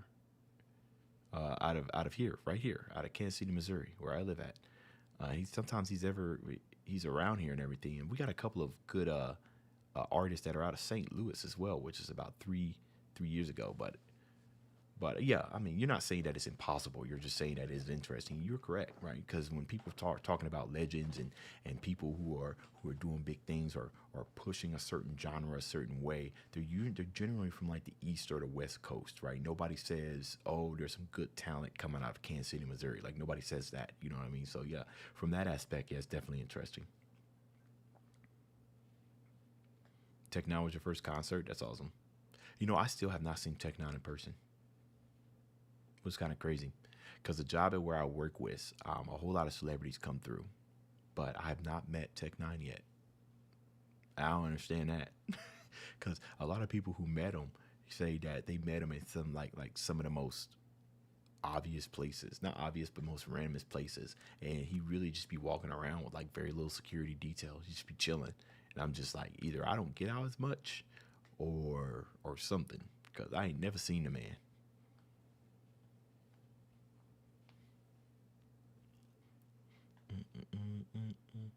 He patted you down because you wore cargo pants. Too many pockets. Made him feel uncomfortable.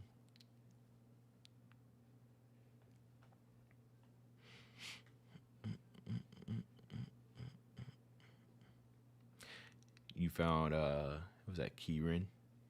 Found last year due to rustage and saw Sabotage reactions. Yeah, rustage done big things for the community.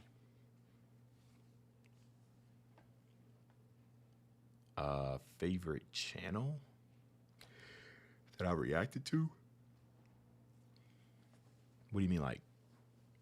I mean, isn't that kind of like the same thing as my favorite artist, right? Because I just, for the most part, I just react to musical artists. So I guess you're kind of asking me that. What's my favorite artist I've reacted to? Unless you're talking about stuff outside of music, like people with skits and whatnot. Oh, appreciate you for showing up, Marina. All right, Dark Raven. Appreciate you for coming through.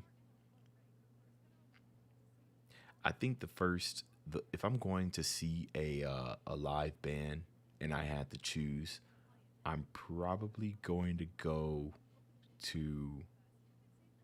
I'm probably going to go to a Sabaton. If I had to choose between all the artists that I've reacted to, I would go to a Sabaton concert first. The energy would be massive. I would go there. I would have to say Salt. Was it Graver One? Saltatio Mortis. I feel like their production level is on a whole nother level. And also, it might be a little biased because I don't have a lot of experience listening to Führer Schwanz. I feel like I have a reaction to their song on my channel, but I think I looked at a lot more of their videos on my stream about 9 months back because the names sound familiar. But Saltatio Mortis, you know what? You know what's cool?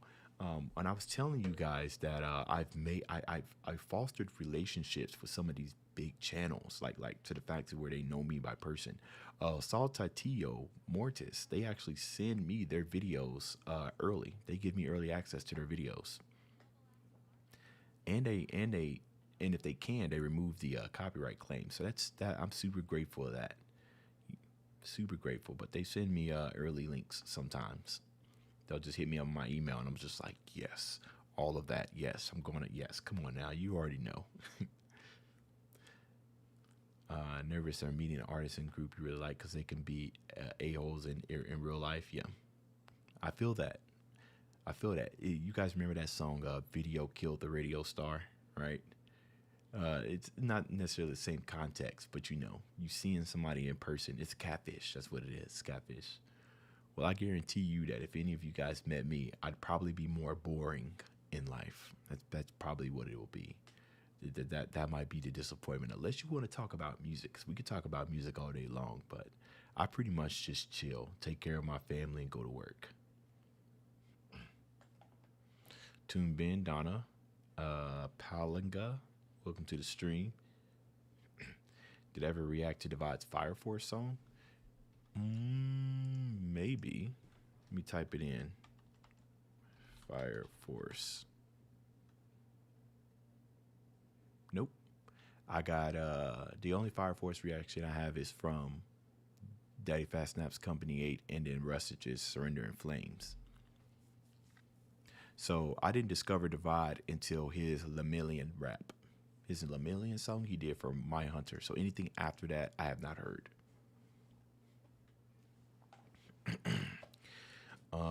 Bit curious on how I view other reaction channels. Are they enemies, frenemies, or comrades? Oh no, none of them are. Nobody should be your enemy on YouTube. Sure, they're competitors, but enemy to me is a strong word, right? I couple that with hate. I have no reason for them to be my enemy. We're just both competing. If anything, they're my comrades. We're both competing for your attention and everything. So. No, they're comrades. They're not enemies. If anything, I can learn from them. Like, for instance, there's this other channel called Lloyd Reacts, or Mr. Lloyd. He's been growing so fast. He started his channel after me, and he's already at 500-something thousand subscribers. And I, for the life of me, cannot understand how or why. I must be doing something wrong, but props to him. But he's growing super fast. Internet City, they're another reactors that I keep, on competition. They also grow super fast. But as I was saying earlier in my stream, 2 guys reacting is a cheat code. 2 guys reacting or a couple that's reacting, right? I find that those channels do very, very, very well. But Mr. Lloyd, I think that was his name, Mr. Lloyd, Mr. Boyd, everything, his growth is so quick. I don't understand it, but, more props to him. But they're comrades, not enemies, never enemies. Not even a friend of me. No, they're just comrades, associates, if you will. You ever get into the classic metal? Sabotage, Primo, Big Deal is my favorite. Classic metal. Joel, I have reactions to Pink Floyd. I have reactions to Iron Maiden. And I have reactions to Black Sabbath. If that's what you mean by classic rock. I have some one-off reactions to some other early like 80s rock metal as well. I have not heard of Oreo. First time catching me live. Hollywood, I'm never live. So this might be the first and only time you catch me live.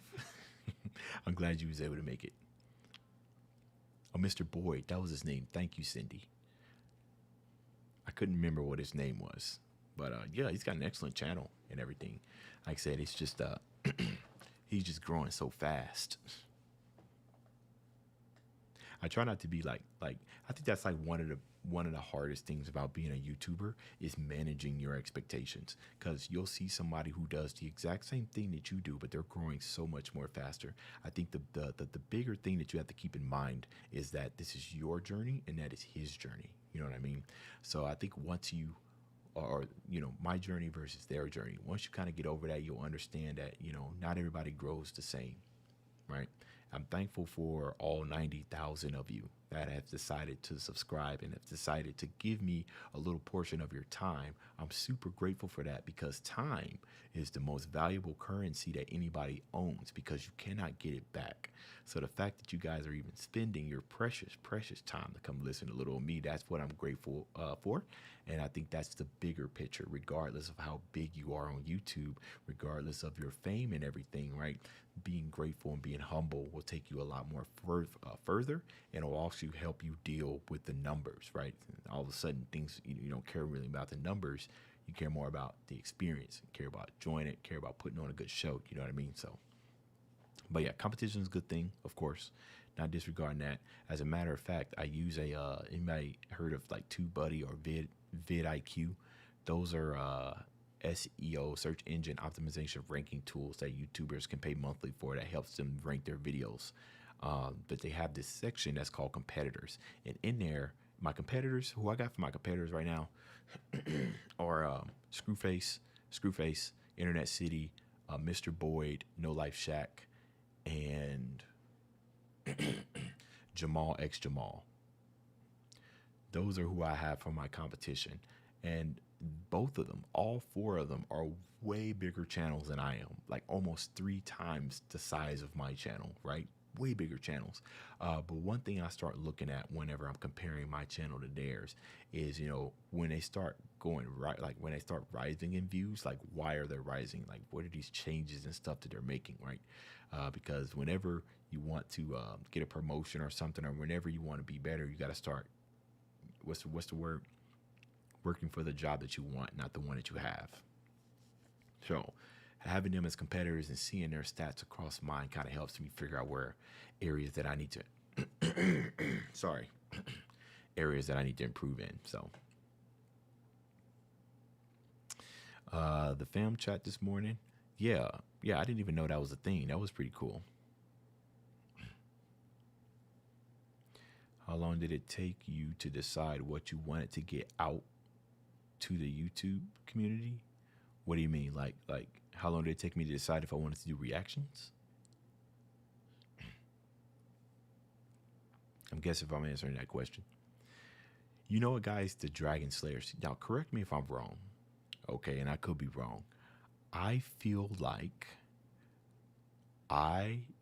it could be very, I would say it's like high horse in me, but I feel like I'm the one who coined Dragon Slayers as describing bass singers, because before that, I just heard people call them really low singers. And I think one of my very first reactions to Jeff or any type of bass singer, I just said they're dragons and everything. And I feel like it kind of picked up because I started seeing it ripple across other reaction channels, but it could be all in my head. But Hollywood, yeah, what do you mean? Take you decide what I wanted to get out. Yeah, I'm guessing you're thinking reactions. I like music. I like sharing my experience with people. That's largely what drives me to do reactions on my channel. It's mostly about the experience. It's kind of like the same when you're when you're watching a movie, right? You could watch that movie at home by yourself, right? Or you could go to the movie theaters and experience that with everybody else. It's the same thing with reactions. I could listen to all this music by myself, or why when I can share my experience with you guys. But how long it took? It didn't take that long. I said something about it earlier, but it's a whole story. A support group for the reactors. Well, that's nice. You know, one thing that's not talked about when it comes to like reactors is that if you guys notice, there is no how-to video on YouTube on how to make a successful reaction video. I've searched. What you're going to find is everybody saying how reaction videos suck and how it's low quality, theft, and also talentless. That's all you're going to find. But no, there is no how-to video, right? If you're going to do a reaction channel, you either one got to figure it out on your own or rely on the help of other reactors. So that fam chat, Rose, that seems pretty awesome. Support group for the reactors. As a matter of fact, I am part of a Discord group. Most of it's of the nerdcore genre, but we've created a Discord group where any reactors can come in and get some help, and we all share different types of share different types of feedback there on how to better SEO, how to title your stuff. If that's something you guys are interested in, I could send you an invite. But it needs to be more of that, There's nothing wrong with reactions. There's nothing wrong with sharing those experiences and everything.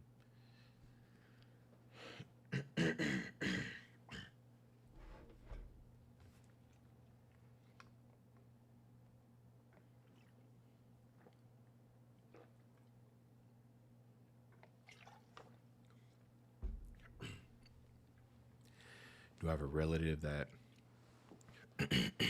watching a movie, they will always turn and look at everyone and see how they reacted to a scene or a joke?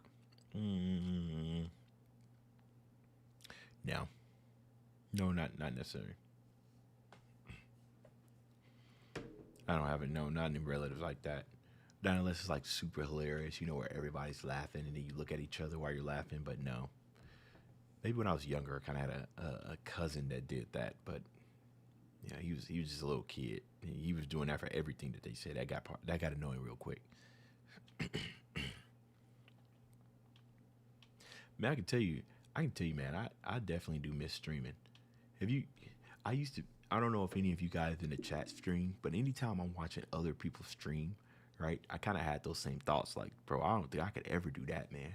How can you sit here and you talk in front of like a live audience? Like everything is live. So anything that you say, any mistake that you make, any action that you do, that's like permanently online, right? People gonna clip it, they gonna screenshot it as soon as you make the mistake. I kept telling myself, I was like, that could never be me. I could never do that. But here I am streaming, right? You never know what you're capable of.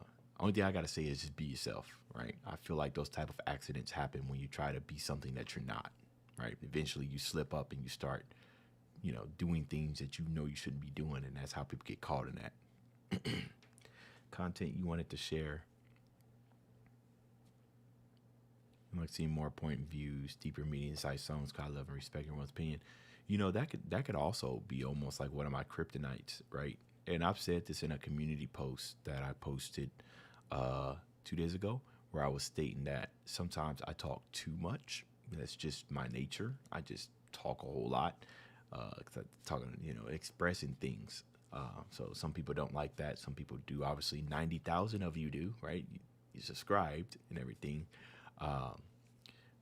But yeah, I talk a great deal. And honestly, when it comes to like YouTube's guidelines, that's actually what they want you to do when it comes to reused content, because that's what it is. If I'm reacting to somebody's stuff, it's a reused content, and it says that it needs to be significantly changed, right, via commentary or other type of media. So even though it's frowned upon, when a reactor pauses and talks a lot, inadvertently it's actually on terms with YouTube's guidelines for proper use of somebody else's song. So it just happens that I like to talk automatically, so kind of works out. Pineapple on pizza, that is an absolute positive. And I don't know what y'all thinking about. Pineapple absolutely belongs on pizza. My favorite combination is barbecue sauce, Italian sausage, pineapple, chicken, and extra cheese stuffed crust pizza. I might have to do that today. Pineapple. Oh my goodness, man! Look what you done did. I wasn't supposed to spend money today. Look what you did. Look what you did. We weren't even talking about pizza. Now you done got me my mouth watering and everything. Man, now I gotta compose myself, man. I'm getting hungry. All right. 7-year-old grandson looks towards. Oh, okay. So Cindy, you're gonna do more live streams in the future. The only reason why I'm able to do this live stream is because my family's not here, but more than likely not. You say you second Jobless question. What was the question? Oh, Douglas question.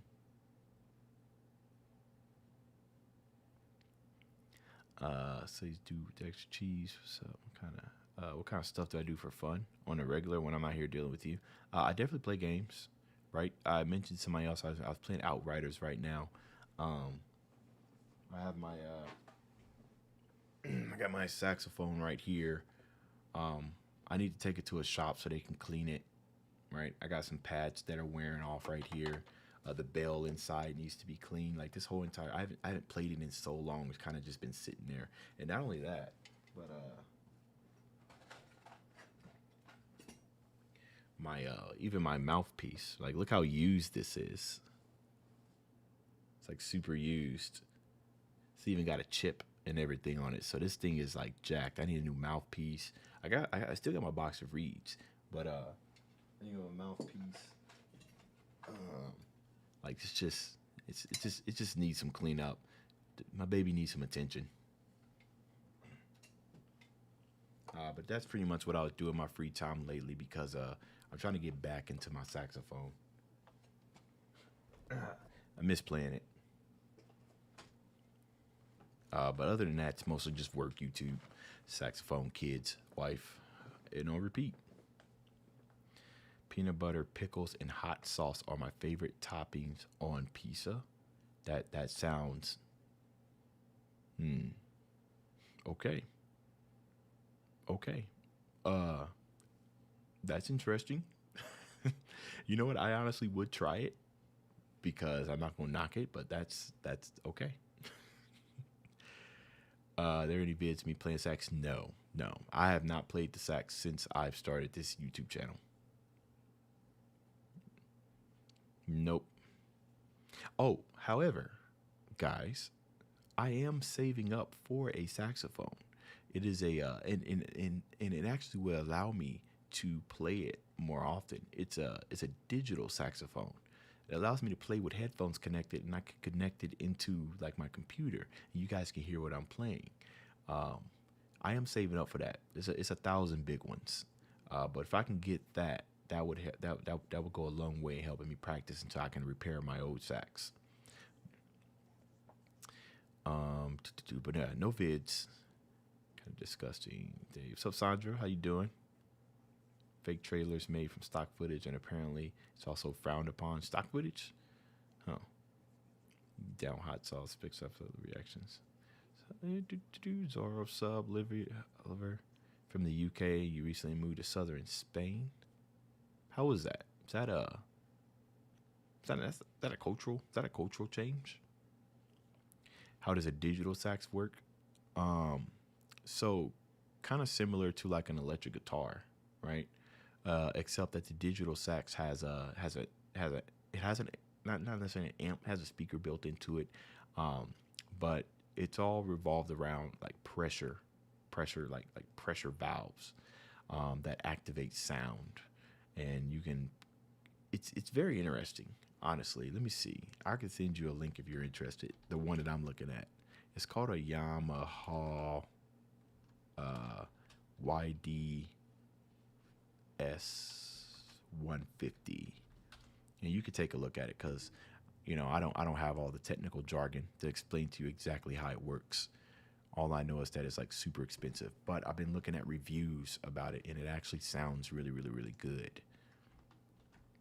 The baritones on it sounds good too. But here's a link to the sax I'm saving up to buy. Oh, it looks like it won't let me put it in the link.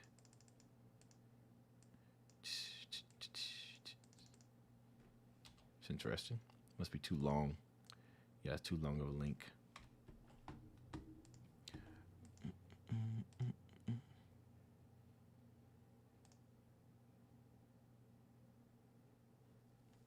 But yeah, you can look it up yourself. It's a Yamaha YDS 150 digital saxophone.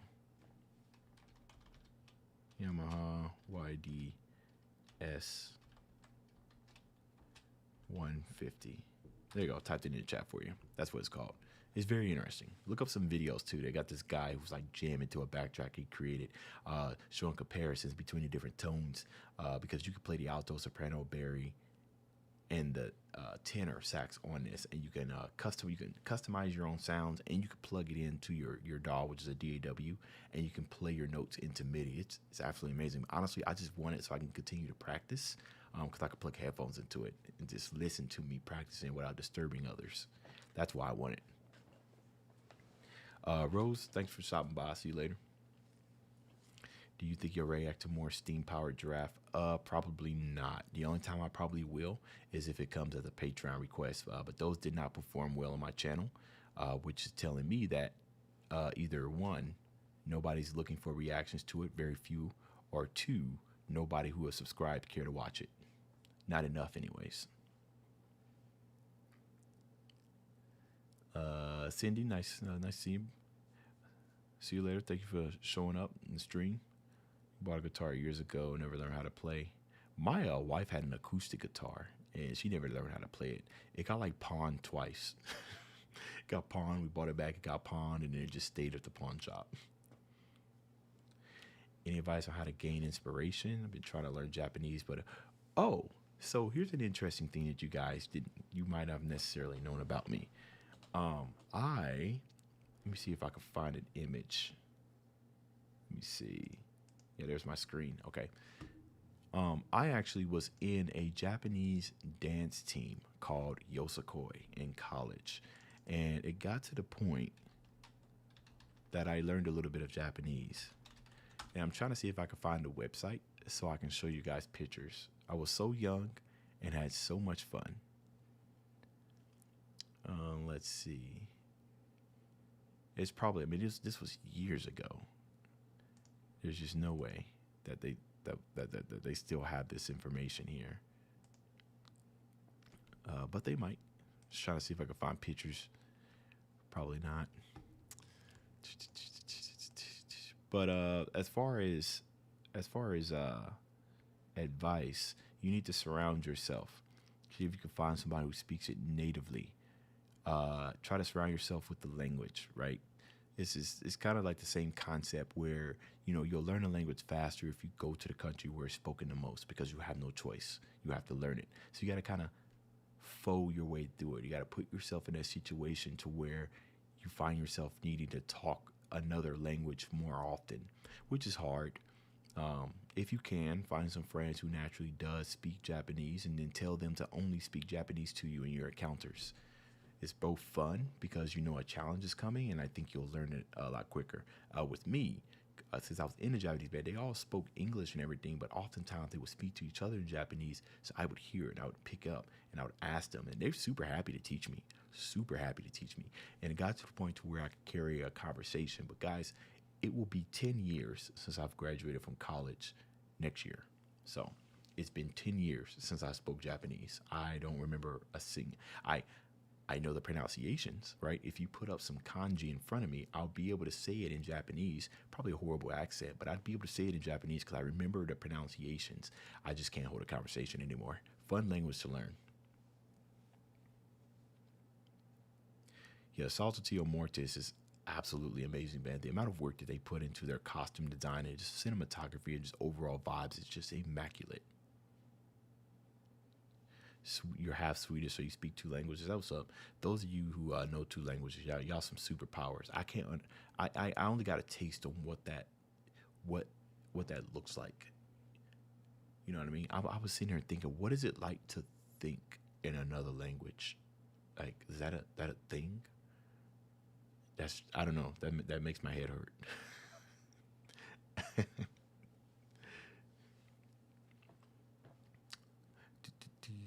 Let's see.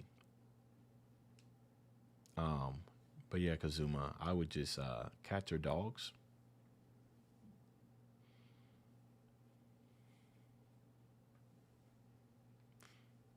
Dogs. I grew up with three cats, 5 dogs. It'll probably be dogs. No, 6 dogs. With my last dog being a pug of 14 years. And then since then, that dog lived with my mother. My mother moved to a place that they didn't take pets, so she had to give him to the pet shelter. But he was about 12. He was either 12 or 13 at the time, so I don't know if he's still alive. But that was the last dog I had, was a pug. Boy, did he get fat.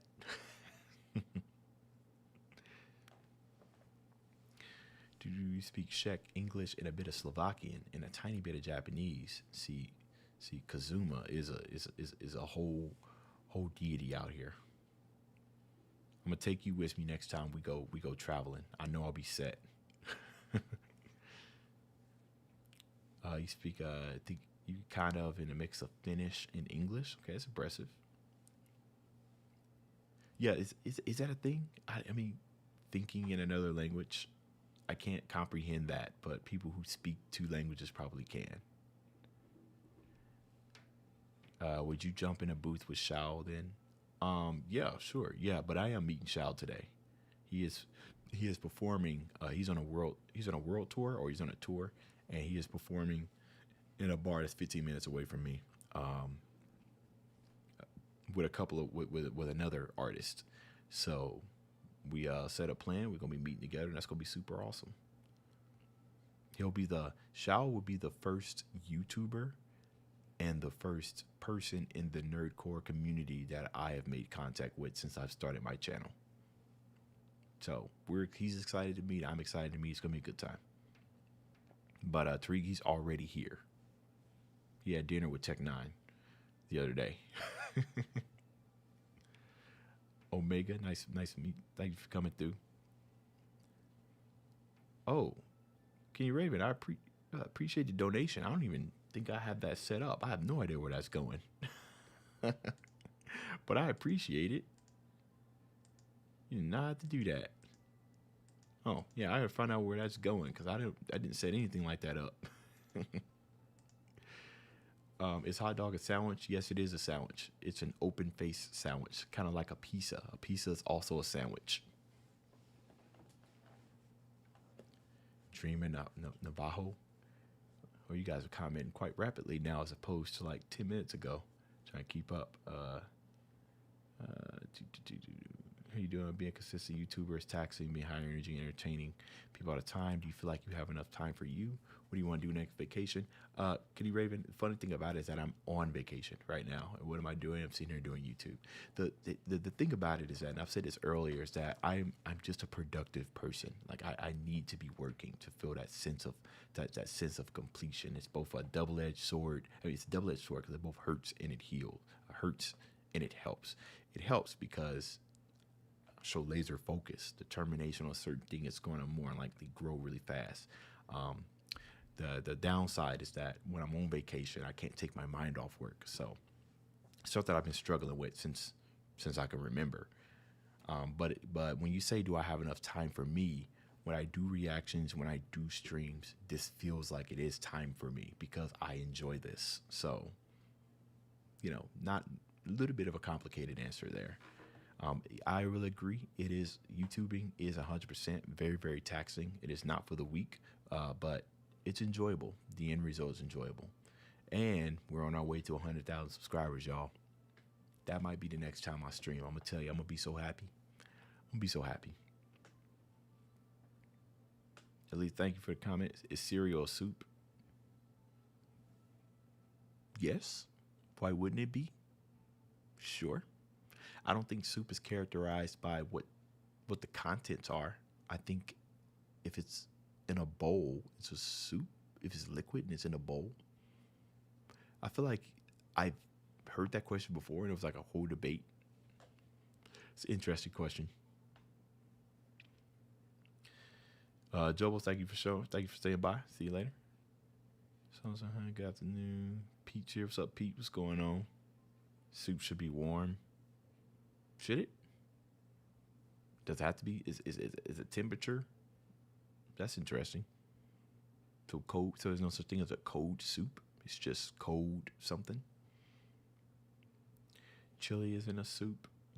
I think chili is more solid than it is liquid. So I guess it all depends on who's making it. A chili soup. It's interesting.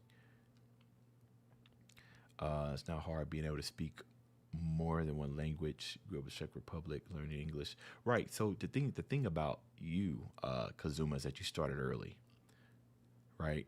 You was like 5 years old. So, when you're young, your brain's a sponge. But when you're a 31-year-old man like me, it don't come that easy. The biggest challenges for having a reaction channel. The biggest challenges is copyright. That's the first and foremost thing. So I know that some of you guys have seen some of my videos and you'll realize that I have text over it, right? And the issue with that is that I don't know what videos gets blocked until I upload it. And then while it's going through its copyright check, it's either going to, 1, let me monetize, 2, give me a copyright claim, or 3, block the entire video. So it ends up being a huge waste of time. Can you imagine, right? Can you imagine you recording a video and it's like 15 minutes long? You spend all this time creating a thumbnail, you edit it, you upload it, you wait for like 30 minutes for it to upload it, you title it, you give it tags, you put some dumb descriptions just for it to be blocked. That's a challenge because I'm already tired when I do my reactions. So just for that to happen really, really, really, really sucks. What was it? The biggest challenge. So copyright is a big issue for reactions. The second one is that it's inflated as hell. Everybody and a mama got a reaction channel, so it makes it that much more harder for you to stand out. And another big issue is whenever you're starting off as a reactor, you're immediately going to get compared to other reactors. Oh, you're trying to be like No Life Shaq, or you're trying to be like Arctic Kicks, or you're trying to do this and everything. So it's kind of hard for you to stand out on your own. At least that's what my challenges was. My niche, I think, or here's what I think my niche is, okay? I'm a very expressive person. I see it in my comments all the time about my facial expressions. I think that might be my niche. As a matter of fact, my sister always commented on my facial expressions when we were younger because she'd always be cracking up because I pretty much wear my emotions on my face for the most part. My emotional music knowledge, I have that as well.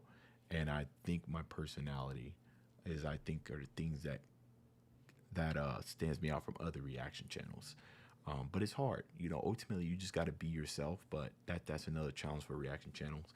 And you got to manage your expectations, right? Not everybody's just going to blow up forever, not going to blow up super fast. So, but honestly, if you want, if any of you want to start a reaction channel, just join my Twitter, send all the descriptions, and then I'll help you when I can. I already have people who are coming to me for advice.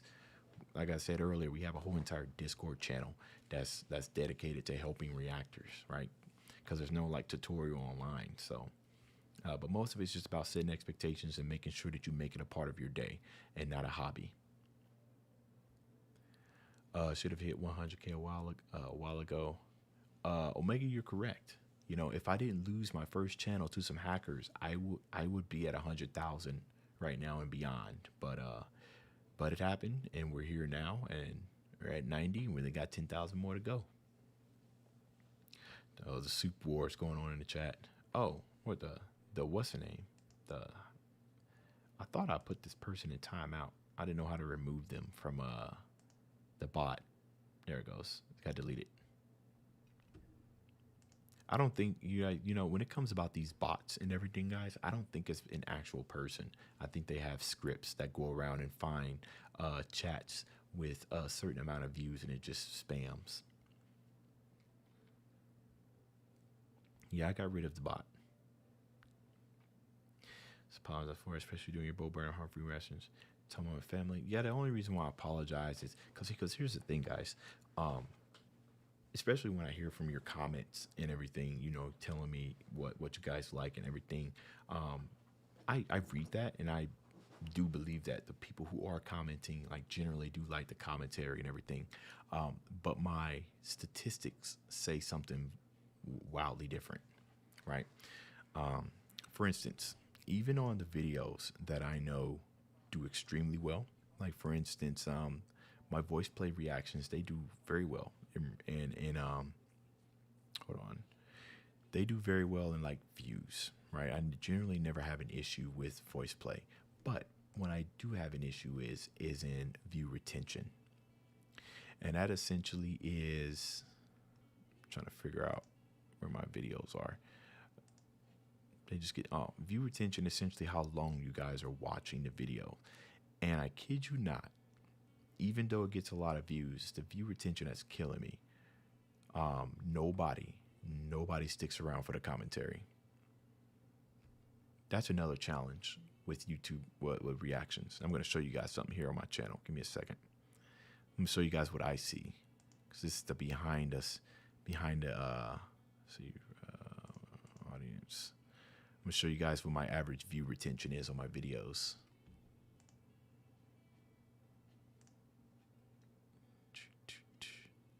Yo, my average view duration is, let me see.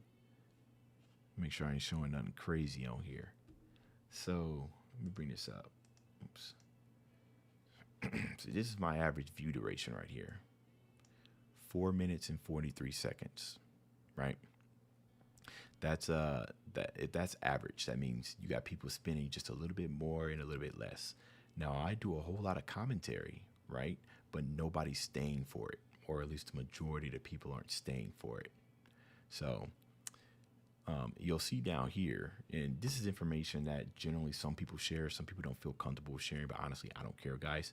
But this right here, these are my videos that have done well as far as retention wise, right? 79% retention. This is the type of stuff that keeps me doing more reactions to them. That's why you've seen so many Bo Burnham reactions, because people actually stayed for the commentary. You see this little chart right here, right? You know, people are staying for it. That makes me happy. On Dan Bulls, right? I go down and look at that, see people are staying for it. But when I go to people like, let me see, like this is just a recent BTS, right? That's still popular. Look at that. That's crazy. But yeah, this is the information we look at, and it's largely what helps us determine what we're going to react to next, is that viewer retention, right? Because you guys are telling me directly what you want to see and what you don't. And I got to kind of find a mix between that, being myself, but also delivering a good performance for you guys. So even though some of you say you're staying for the commentary, the majority of you are not. And that's fine. That's fine. I'm not complaining about it.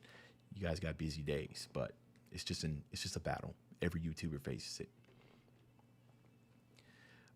Can you tell if we watch your reactions more than once? I cannot tell that. I don't. It does give me a chart of new versus returning users, but I think it only records that once. If I watch it 1.5 times, it'll show. I think it'll only show one. It records your IP address, I believe, when you watch a reaction. So you can't, I think that's how it works. YouTube statistics get really frustrating emotionally. You're right. It can be frustrating, but at the same time, it's the hardcore truth, right? It kind of stops you from your super wild fantasies, and it'd be a disservice to yourself if you didn't take them into consideration, because it's literally you guys telling me what you think about my content. That's essentially what it is. Here's what's working. Here's what's not. What do you find unique about Analyze Music? Well, when I posted that post on my community, somebody stated that I gave more commentarily emotional kind of breakdowns as opposed to like technical ones, like the channel, the charismatic voice, right? They're super technical with it. And I find that the people who are actually involved, like coaches and everything, those channels do well because they can speak from a technical aspect because it's their life, you know. Now, for instance, because of the job that I work, I can't make a YouTube channel. I can't make a YouTube channel talking about certain things because of the job that I work. But if I could, I can tell you guys that my channel probably would have been in technology. That's my 9 to 5 technology. I know a lot about technology.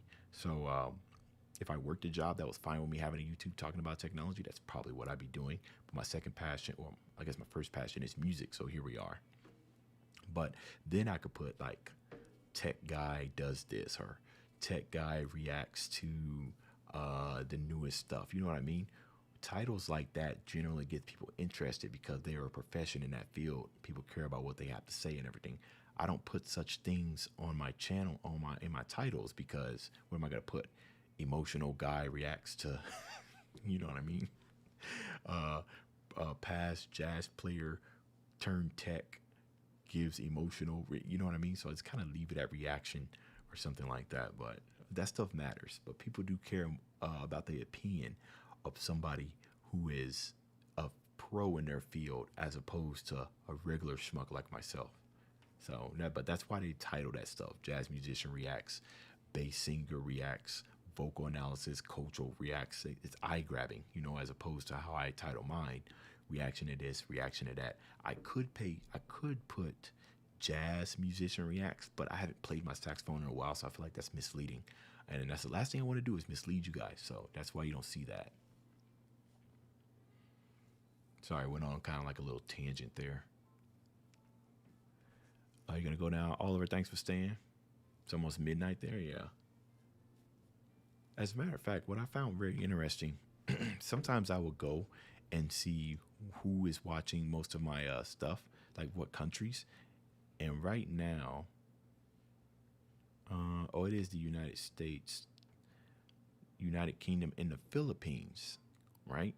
So they are third on the on geographies of people that's consuming my content. It's the Philippines, and it's probably got something to do with Marcelito, because I started looking at his stuff. Morissette is also Filipino, and Easy Meal. Been a lot of Filipino activity on my channel.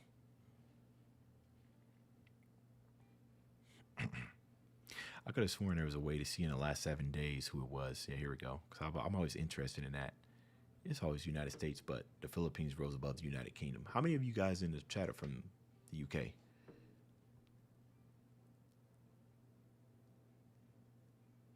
Hey, this jazz is playing. It's nice. Might turn it up a little bit for you. This is nice right here. Hey, okay. A lot of people just want a friend that they can watch something like what. I mean, people skip that and that. Well, yeah, like collection. Like I said, you know, not everybody got all day to sit through a 9-minute reaction. You know, sometimes you might want to see just your favorite parts and move on. That's fine. The grind I've been on this week. Yeah, Grega. It's been 6 reactions daily. I failed today because 2 of my videos got blocked. And this time it wasn't a video block. It was an audio block. Now, those are rare. Sometimes it's the inclusion of the official video that gets my reaction blocked, but this time it was the audio. As a matter of fact, that's the reason why I stopped reacting to Powerwolf. And the copyright system does not play fair. I know some people get in the comments and say, this other reactor was able to upload something. He didn't get blocked. Why'd you get blocked? That's just how it is. That's another challenge of being a reactor. That's just how it is. Some people get blocked and some people don't. There's nothing you can do about it. But I stopped reacting to Powerwolf because the music my stuff started getting blocked. I stopped reacting to Pentatonics because my stuff started getting blocked. Right? I was going to do a reaction to Rammstein, that German metal band, blocked. So, and if you dispute it, you don't want to dispute it because then that's what gives you a strike. So you're just kind of stuck. But that's a challenge.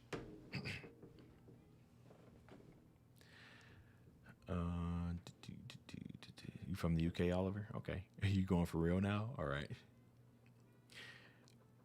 Do I have a favorite genre of music? I can tell you this thing. I really love future bass. I bet you wasn't expecting that, would you? I really, really like future bass. I like future bass, jazz. I can, like, anything outside of nerdcore, like actual rap and hip hop, I can get with as long as there's substance. You know, a lot of the stuff they be rapping about, I can't relate. Like I said, I'm a 31-year-old man. I definitely ain't sipping lean. I'm a family man with 2 kids, so I ain't out here getting the chicks. I drive a 2017 Nissan Rogue, so I'm definitely not out here whipping the Ghost and the Murcielagos. I don't like wearing jewelry, so I ain't iced out. And I'm wearing a pair of jeans that I bought 3 years ago, so my drip game is not immaculate. So I'm just as normal as they come, man. So I can't relate to any of that, bro. I don't even go to the bars anymore. Like, so you got to be talking about something, you know, some like not necessarily some positive. Maybe talk about some improvements or something like that. That's why I like Kendrick Lamar's new album, or that's why I like J. Cole, because they actually talking about something, you know. And they might dabble in there a couple of BS and stuff, but overall, the bigger picture, they usually rapping about something that has like some type of substance, some type of stuff that makes you think. I like that type of rap. How do you say your name? Destro. I don't usually do streams. This is probably the first and last time I'm gonna do a stream in a while. I'm glad you was able to make it. Grega. So I feel like I just answered that, right? Modern mainstream, or we're going downhill quality, we're just getting old. You know, it's funny that you asked that question. Do you guys, you guys obviously remember Bow Wow. You guys remember that song where like Bow Wow Wow, yippee yo, yippee yay, where's my dogs at? I remember being in the truck with my stepdad the day that came out. And to me, I thought it was the pinnacle of music. I was like, bro, ain't nothing gonna be better than this. This is absolutely, mind you, I was a kid. I said, ain't nothing gonna get better than this. This is absolutely amazing. This is cool. And then my stepdad, he was like, yeah, but you'll get older and this is not going to sound the same. It's going to sound like trash. You know what I mean? And then I've been thinking about lately and how I think about today's music and everything. I'm thinking about today's music, what my stepdad thought about that song, right? Where it just simply isn't targeted towards me. It's not that it's going downhill. It's just that every generation is going to think that the newer generation music is crap as opposed to their, you know what I mean? Like it's just something that happens. Music evolves so fast. So I think that's the truth right there. Now, quality, because I am musically trained, I think music differently. I think I like to hear more complex stuff, and it's kind of unfair to kind of compare jazz to mainstream music because there's something completely different. So I don't think I can answer that question like truthfully. You know, I mean, they got some mainstream stuff I listen to, but most of it, just kind of lump it all into like one big thing. You know, I know what I like to hear, and if I don't hear it, then I'm gone. But I think it's unfair for me to say it's lower quality, right? I don't want to say that just because I can't understand it. So, kind of a hard question to ask. Opinions on new metal. Give me an example of a new metal band, because I can't think of one off the top of my head. New metal. Or I can just search for it. Oh, Korn. Oh. Interesting. I didn't know that was the name of the genre. I didn't know bands like Korn, Slipknot, Disturbed, Linkin Park, System of a Down, they are considered new metal. Oh, in that case, I freaking love it. I did not know that. I love it. Oh, we got somebody. And then put user in timeout. All right. I wonder if I can just report this person as spam. Where's it at? Unwanted commercial content. There we go. I reported it. So hopefully we don't see that anymore. Korn. Yeah, I didn't know that was considered new metal. I love it. Milano, you just watched that YDS 150, right? Don't it sound amazing? It sounds really, really good. Russ has just dropped the buggy rap. Yeah, I'm gonna have to do a reaction to that. Maybe I'll release it later on the day, later on the night. Django Reinhardt. Okay, I'll check it out. Yeah, I do still have my guilty pleasures, right? Like I said, I can't necessarily call it all trash. Like some things, even though I say I like to hear something with like good substance, sometimes a song, a mainstream song will come on and it'll just kind of catch me in the mood and I find myself jamming out to it. So there's definitely exceptions. Yeah, I got rid of the bot. I reported it, so hopefully it doesn't come back. It's very persistent. This is the importance of moderators, right? If you guys ever wonder like what they do, this is what they do to make sure you don't see this stuff again. They on top of it too. When I was streaming on Twitch, I had a moderator by the name of Trench, and he was a great moderator. He came through with swift execution. Very swift, very reliable. Thoughts on shoegaze music? I don't know what that is. Shoegaze music. Let me look it up. It's a subgenre of indie and alternative rock.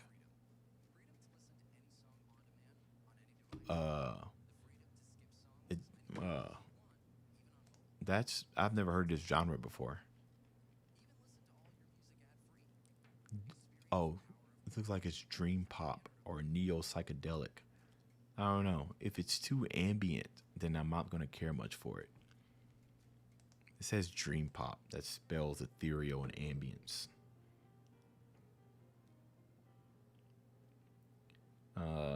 I definitely do more Love and Death, especially Chemicals by Love and Death. Yeah, I do like new move battle bands. Is this Team Fortress? No, it's not. It's DDD's Royal Payback. Kirby. That's what's playing right now.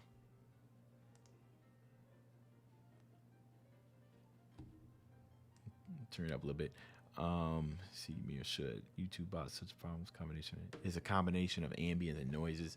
That might be something that I would listen to like on my way to work, but stuff like that don't really do well with reactions. Like a reaction to it, you know what I mean? It's also the reason why I don't react to like dubstep or future bass without any type of lyrics, because that type of music is, oh, that was weird. It's like my camera just did something weird. That type of music is meant to be, it's you know, it's not really a reaction. I don't know. I just don't think it fits with the reaction format.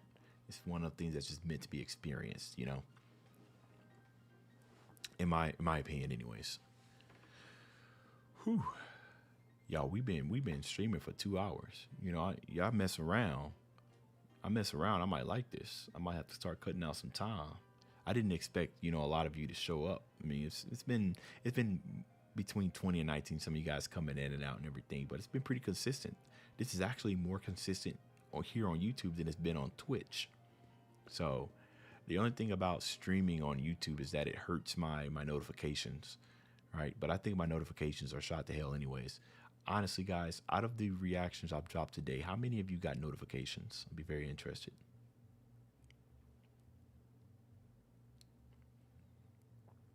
Has there ever been a thing you wish people would ask you to react to, as in a song you already knew and wanted people to ask you to react to it just so you can gush over it? No, if people ask me to react to something I've already heard, I usually just let them know.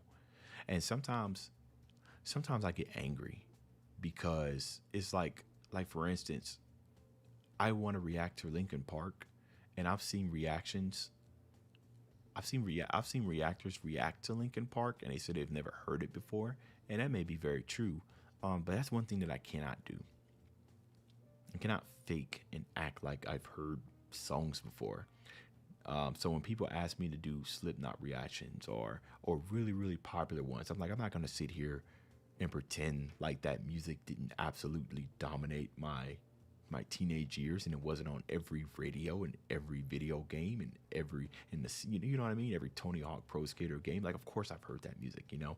So I can't do reactions to that type of stuff. And sometimes it sucks. I know that's what gives growth if I was to do something like that, like a reaction, then I would let it. I mean, I generally let it known at the beginning of the video. Hey, I already seen this, but it's been a while. I'll say something like that, or I'll put analysis. You know, it's more of a review.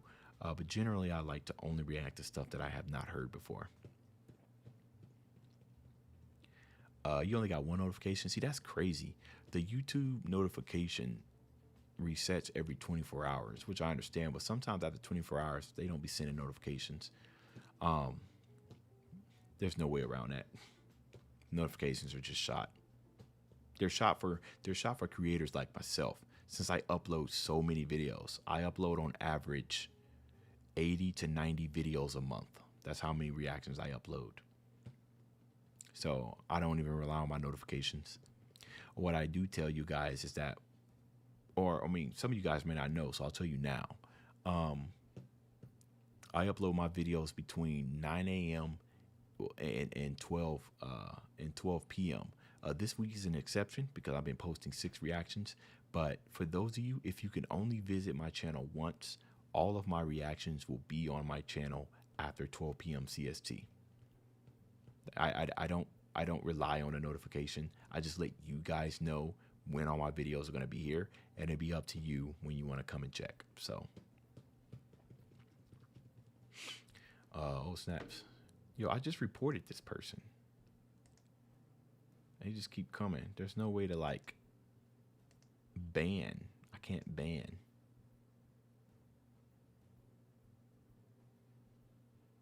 There we go.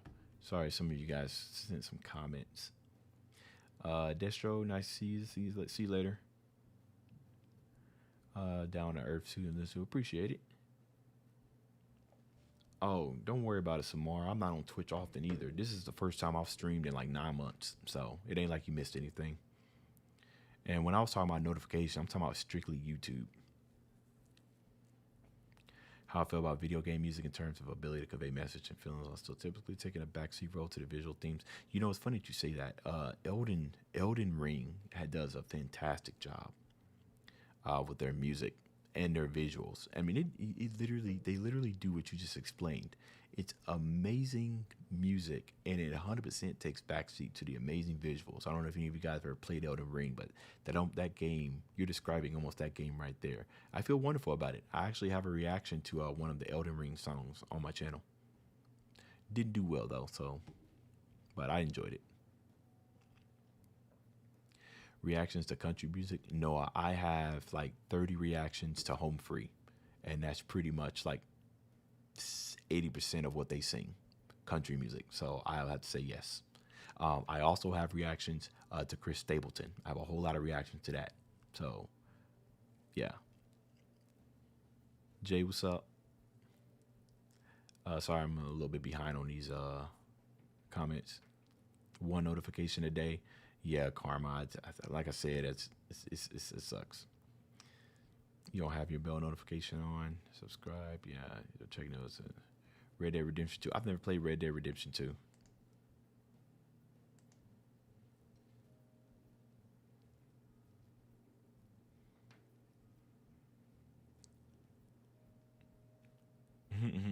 Super consistent. But yeah, this is what it looks like when you don't have a moderator. I have to do all the moderation myself. Luckily, I know how to do it. I'm trying to see. Okay, I think I learned something. The bot has 2 accounts here, but it won't let me ban them. Oh well. Sam, okay.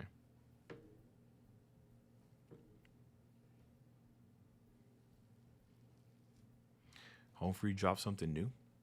You know, guys, I was still supposed to drop 2 reactions. Actually, oh, there's way too much to react to today. I'm gonna have to push some of this into tomorrow. Yeah. There's way too many people drop. That's the thing about Fridays, Saturdays. They drop so much. I'm gonna find that Home Free video so I can save it till later. I'll watch it later. Let me see. Oh, I'm actually behind on Home Free. They got another song that I didn't even get to. What's Listen to the Music? See to watch later. They have another song that I didn't get to, The Driver. I didn't get a chance to do that one yet either. So I'm actually kind of slacking on Home Free. But a reaction to that will probably drop tomorrow. Home Free's, Rustages, I need to do his, DPS's, and Fables. Those will need to drop tomorrow as well as Harry Mack. I got a pretty busy night ahead of me today. Hollow Knight soundtrack is Fridays are scary that way. Yeah, that's very scary. Yeah, Red Dead Redemption 2, I heard some pretty good things about it. And also, I couldn't get into Grand Theft Auto Online 5. A whole lot of people play that as well. God, man, that stuff just takes so much time.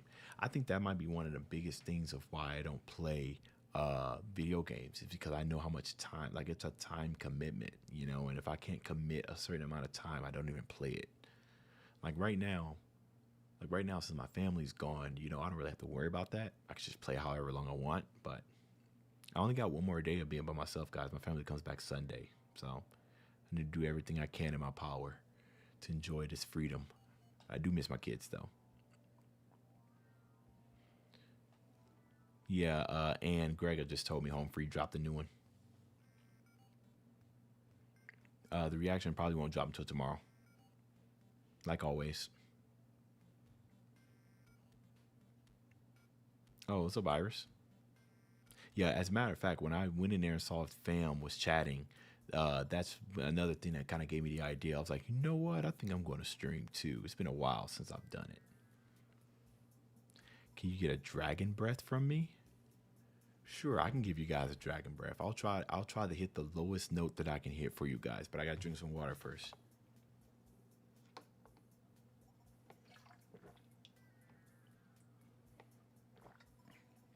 Oh, Hexit, what's up? I know we ain't streamed in a minute, huh? Hexit down there is one of OGs. He was in my stream a lot back when we were streaming on Twitch. I'm gonna try to hit the lowest note that I can hit. I've been talking so much. Let me see.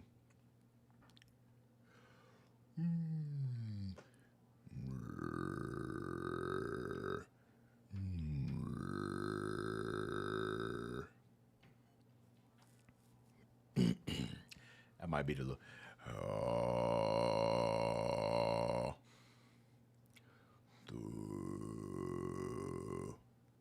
It might be one of the lowest.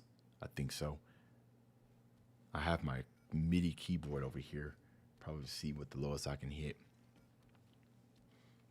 I probably can get lower than that. Like if I was actually standing up. Like I don't even know what note that was.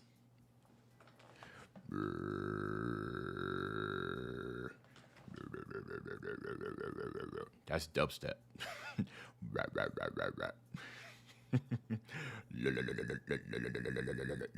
Wow. My beatboxing out here now.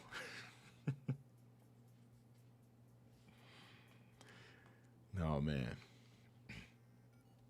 If I could pick a color to not see for the rest of my life, what would it be? That's an interesting question. Neon. I don't see that color anyways. Oh, it would make it hard for me to see construction workers though. So it's been a while since a beatbox reaction. Rehash, you know what? The reason why I stopped doing reactions to the BBU is because the performance. What's that? No, oh, I was about to say, what's that sound? The performance wasn't there. Nobody was showing up to watch it, so I just felt like I was ultimately wasting my time. So I just started watching them off camera. I made that mistake when I was doing the GGB 21. When I was doing those reactions, I made the mistake of doing each and every one of them, and I shouldn't have done that because I just ended up wasting my time. So, like I said, you guys' performance tell me what you want to watch, and they weren't there for the BBU, so I stopped doing them. The highest note. Okay, so my lowest note. Highest note.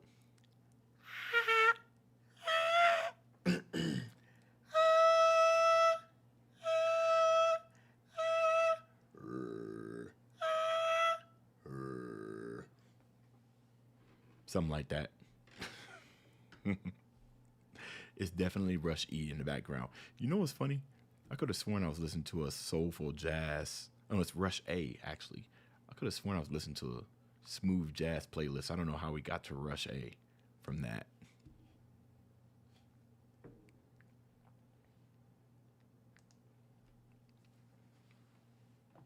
Yeah, I realized that I was kind of late and everything. But some of the stuff that I was even getting requests for, you know, some of the must-sees that perform well, even if they are late, weren't performing well. So,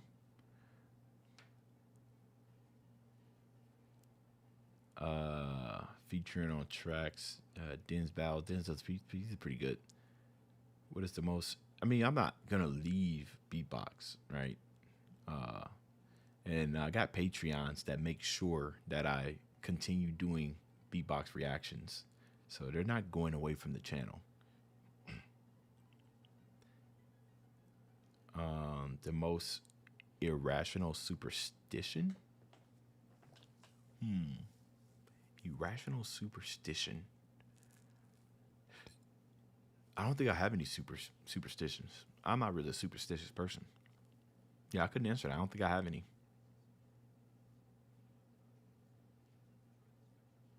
That's an interesting question, though.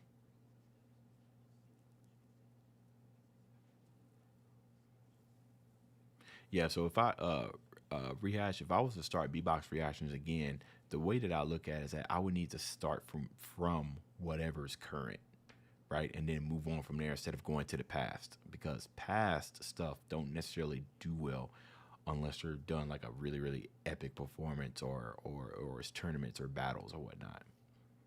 So if I was to jump back into the BBU, I'd have to do it what just recently came out, go from there.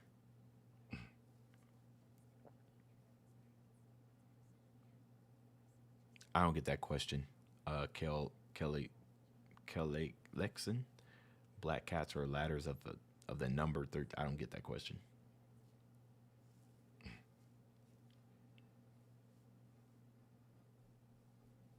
Yeah, so that's what I'm thinking. I might just go straight to the finals and just start doing some reactions from there.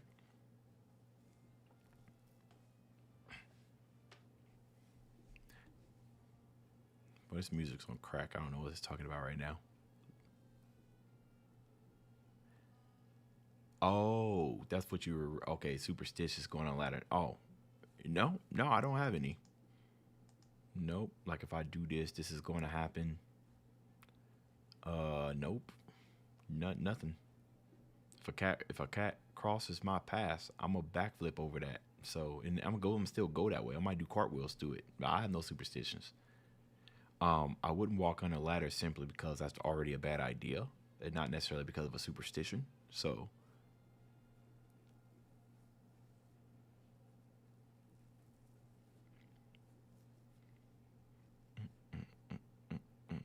yeah.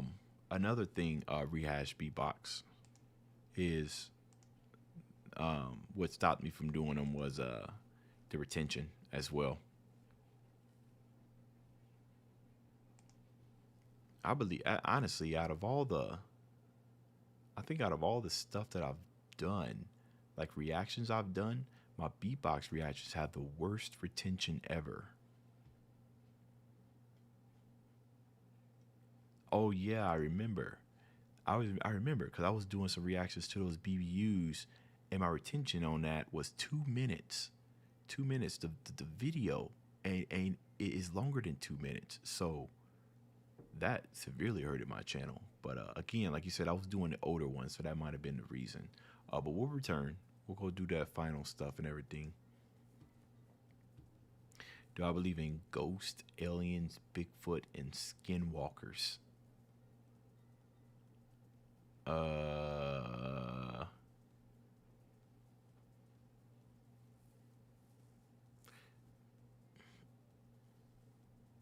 don't believe in aliens in the sense that everybody else is believing it. I mean, I believe there's probably other life out there in the universe, but I don't think they're building advanced civilizations and coming to destroy humans. I think of them as like maybe microorganisms or something like that. Ghost, I believe in spirits, but not ghost. Bigfoot, Uh, I mean, no, no. Skinwalkers, like the Walking Dead. No, no. The boogeyman is real. The boogeyman is real. And then I realized that it was my dad. So, and then that all went downhill. Skinwalkers are taken very seriously out here, and I don't know if you're joking or.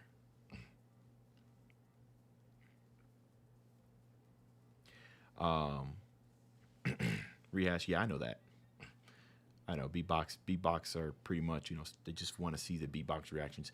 I think beatboxers would watch other related stuff, but it's such a niche genre, right? Because I think that even the people who subscribe for beatbox reactions won't even watch the loop station stuff, and then vice versa. The loop station people won't even watch the beatbox stuff. So it's just such a weird group of interest, and it's kind of hard to cater to that as a reactor. Skinwalkers are shapeshifters. Would you be willing to check out some slap contests? That's the stuff that Penguin, what's his name? That guy. Yeah, honestly, I wouldn't mind checking out some slap contests. Let me go see what's around. That sounds hilarious. I know what they are, but are they reaction worthy, or like people actually looking for reactions to that? Let me type it in. Slap contest reactions. The last reaction was a year ago. Yeah, nobody's looking for that. Yep, nobody's looking for reactions to that. I know Penguin, how you say his name? Penguin's Zero. He talks about it a lot. But yeah. Let me filter this to upload date. There's a couple of people that's reacting to it, but most of them hasn't even reached past 200 views, so that wouldn't be good. Have you watched all Stranger Things? I am all caught up on Stranger Things. I have finished it all. What do you think we owe each other as human beings? Love and respect.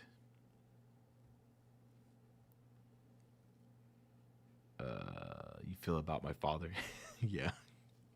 Sorry, that was just a joke there. As far as boogeyman, and I realized it was my father, and then all things were revealed. Boogeyman don't exist. You're just my dad.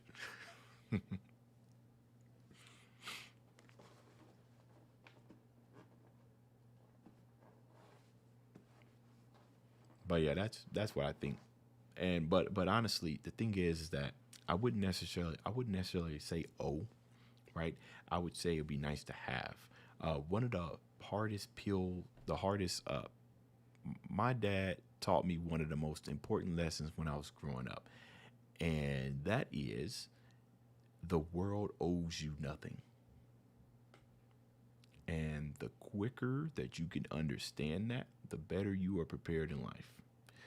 It doesn't matter what your background is. It doesn't matter what your upbringing is. It doesn't matter what you did, all the type of things that happened to you. Nobody owes you nothing. That's the big pill to swallow right there. If you want something, you gotta go out there and you gotta get it. You also need to be the person you want to find. But yeah, world doesn't owe you nothing. Bad stuff. I don't know how to say your last name. What's up? Yeah, you are a bit late. I was supposed to stop this at 2 hours, but it's 2 hours and 33 minutes right now. And it's 4:30 right now. Be a jerk to find a jerk. I mean, if you find that you're surrounded by nothing but a-holes and jerks, well then you might be one as well. Have you cried while listening to a song? I 100% have. I actually have a reaction on this channel where I broke down into tears, but you'll never find it. I'm not going to tell you. I have broken into full blown on tears on a reaction on this channel. It's been only once. but I'm not going to tell you guys. It's a nice little Easter egg. I highly doubt you'll go searching. I have like 2,000 something videos, so you'll never find it. And here's a hint. You would never watch this if you saw that I was reacting to it. Now you'll never find it.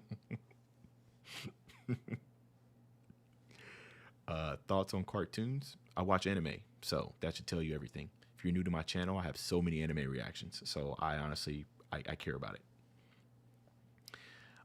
The Who Song of Women. Yeah, I know I need to check that out. I've been sleeping, right?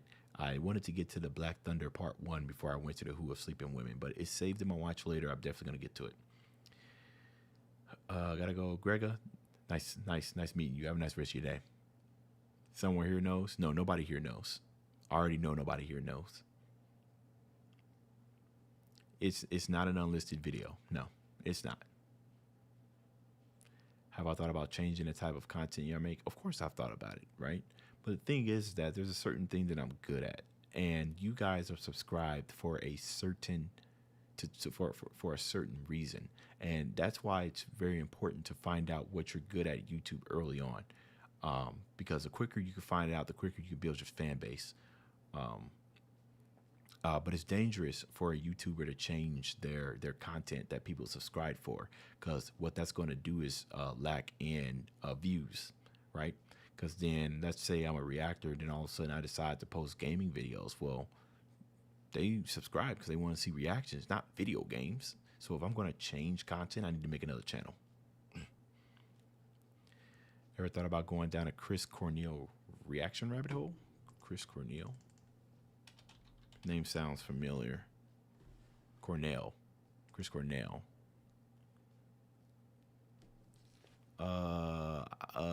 I think I already got a reaction to this guy. Hold on. Yeah, I'm almost 100% sure. Nope, I don't. Maybe. We'll see. Nope, it ain't my Metallica reactions. I know it may seem like I'm crying, but really I'm just overstatic with joy. But it's not that one.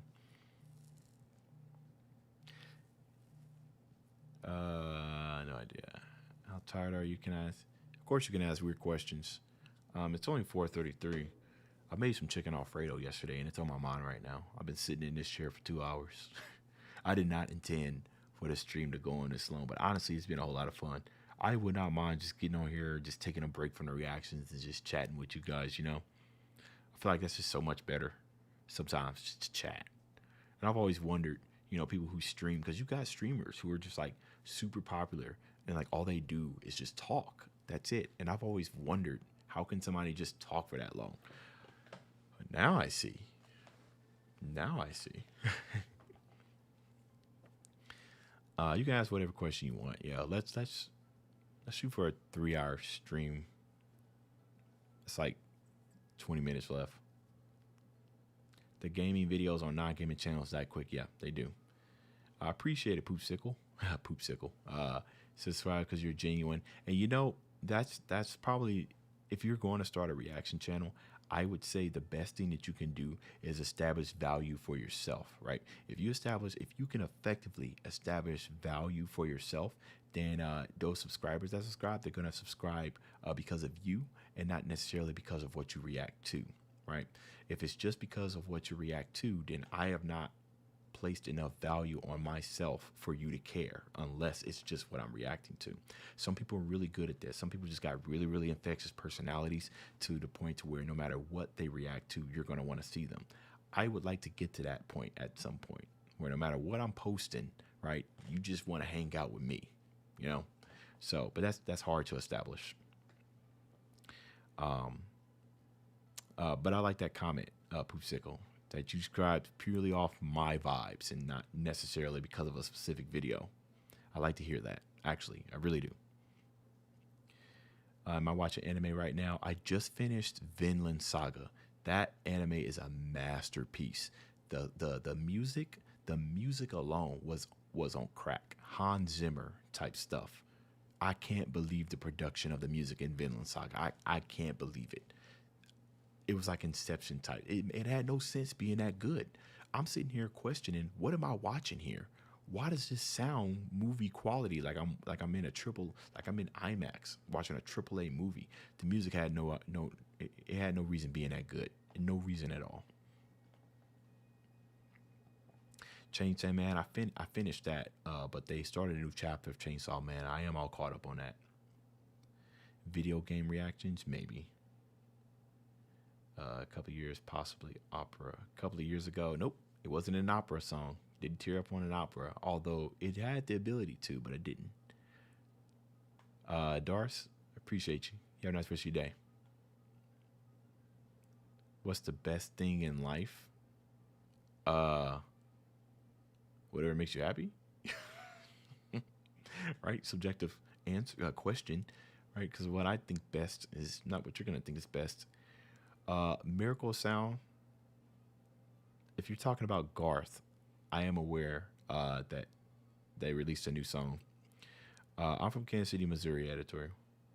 Infectious person. That's just funny, Hex. What's fun? It's funny that you say I have an infectious personality because all throughout school, I was not the popular one. As a matter of fact, I was very easily forgettable.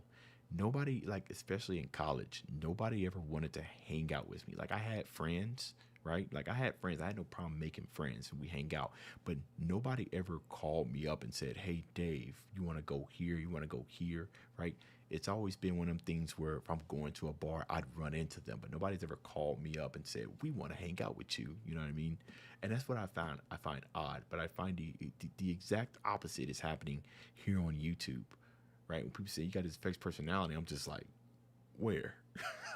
Because in real life, that ain't happening. And I don't know why. Like, I don't act any different here on a camera than I do in real life. So I don't know. I think it's just maybe I'm good on a camera. I think that might be what it is because I don't think I have that infectious of a personality. You watched for years. Oh, you finally subscribed. Pavarotti reaction. I don't believe that one gave me tears. I think I came close. Now, when I say tears, I mean like crying. Like I need to grab a rag to wipe my ears. I only have one reaction on my channel that I've done that. But like I said, I'm not gonna tell you because now I'm gonna get all embarrassed and start blushing. Y'all don't want to see a blush, Dave, right? I'm gonna watch Chainsaw Man. I am. I just want to see if they're gonna censor it, like they censored Berserk. They censored the crap out of that compared to the manga. And Chainsaw Man has a lot of violence in it.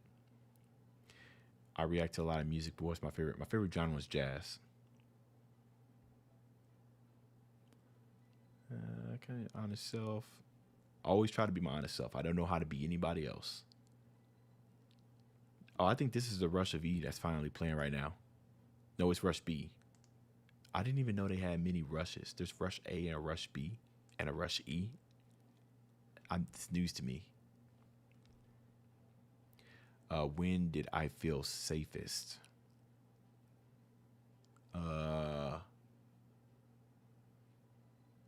I provide for my family, so I feel pretty safe doing that. I don't watch the anime Berserk. I am reading it though. I'm like a third, like 3/4 way from finishing it.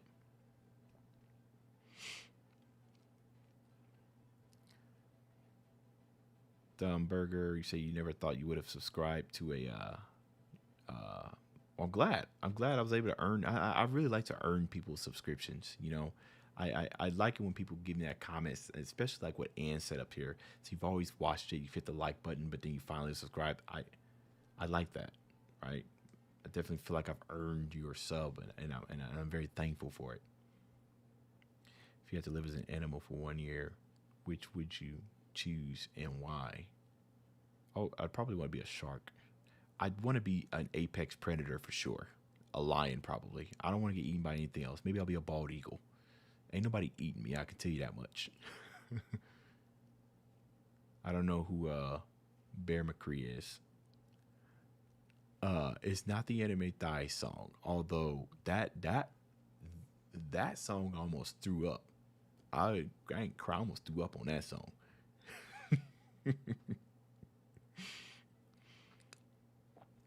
I hope Chainsaw Man isn't censored. It'll be a disservice. In subs, you may be in the top like 10% of reaction channels or less. No, I'm not ranking for reaction channels. No. As a matter of fact, I got a Social Blade account. I can tell you exactly where I'm ranking right now. It is definitely not in the top 10. Let me see. What it do, Dave? Here we go. Here, let me show you guys.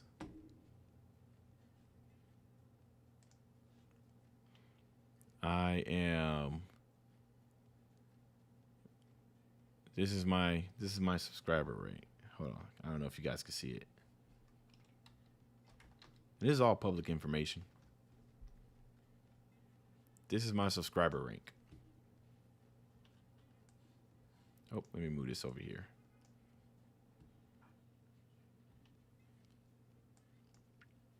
But yeah, videos rank 2,000, which I guess isn't really that bad, right? I mean, out of all the YouTube channels, it could be worse. You know what I mean? But yeah, subscriber rank, I'm 3,000. So, you know, this tells you when it suspects that I'll hit 100,000 a long time from now. It says I like this site because most of the time it's not accurate, but it's a pretty cool site. But not in top 10%, unless maybe that is 10%. I don't know. There's a lot of users on YouTube. Just came across my Suicide Boys. Oh, Base Christ, Suicide Boys. They're a very interesting group. They definitely. Oh, hold on. Let me turn off the screen. They definitely remind me of. They definitely have substance, right? But I feel like I might be reaching most of the time in some of their songs. But that's just me. Your thoughts on the Berserk manga getting continued? Well, I haven't even finished Berserk manga, so I don't know where it left off at. Maybe I would have been fine where it left off at, so I can't accurately answer that question. Of just reaction channels, no, I can't be top 10%. There's no way. There's got to be at least 200, 300 to 400 reaction channels out there with at least 100,000 subscribers or more. Like you guys misunderstand how many reaction channels there are out there that are actually doing pretty well. There's a lot. What is something that strangers often incorrectly assume about you? I play basketball. I'm 6'3", y'all. I'm 6'3", 220 pounds, and I do not play sports. But that is assumed, and it'll probably always be assumed that I play basketball. You know, I saw that Mappa. Mappa aren't they the same people who did Demon Slayer? If they're the same people who did Demon Slayer, then they'll do well in Chainsaw Man. Can I end the live stream? Oh, are you looking for a reason to leave, Seamus? Not out of all, sir. I mean, my category? No, I still don't think that. I still don't think that. Like, I'm thinking of my competition and people that I know that do reactions the same way I do. Even in my niche, in my category, in the reaction category, I am not top 10. I can tell you that. Now, I might be your top 10, but statistically, there's no way.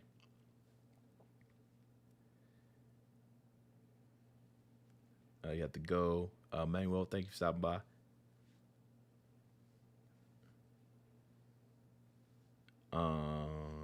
I live in Kansas City, Missouri. What's the best commercial I've seen? Man, I might be showing my age here. There was a Super Bowl commercial where it was this guy, he was walking through the streets and his legs was doing like this little like weird glitching dance move. I forgot what it was like, but it was hilarious. It's got to be one of the Super Bowl commercials for sure.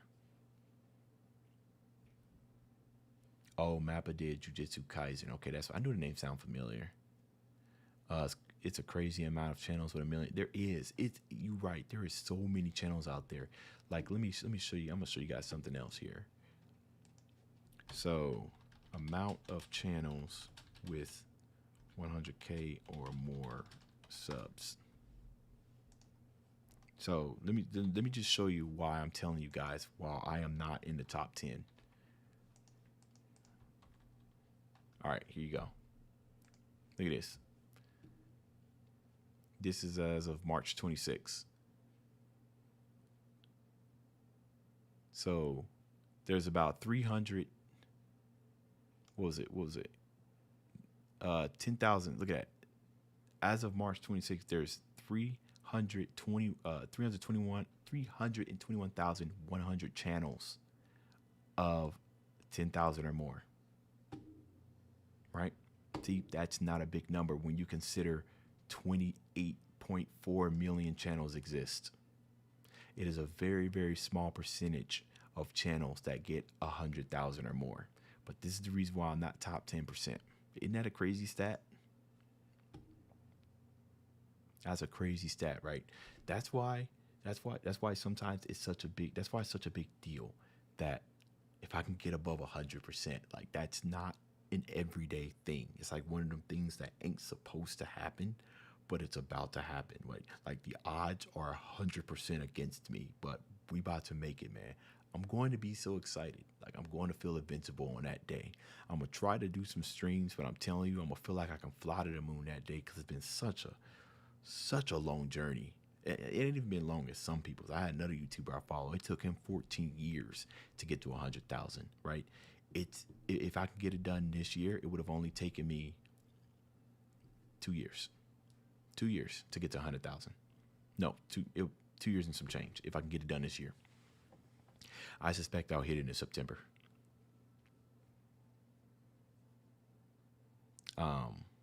But yeah, y'all saw that number, 321,000.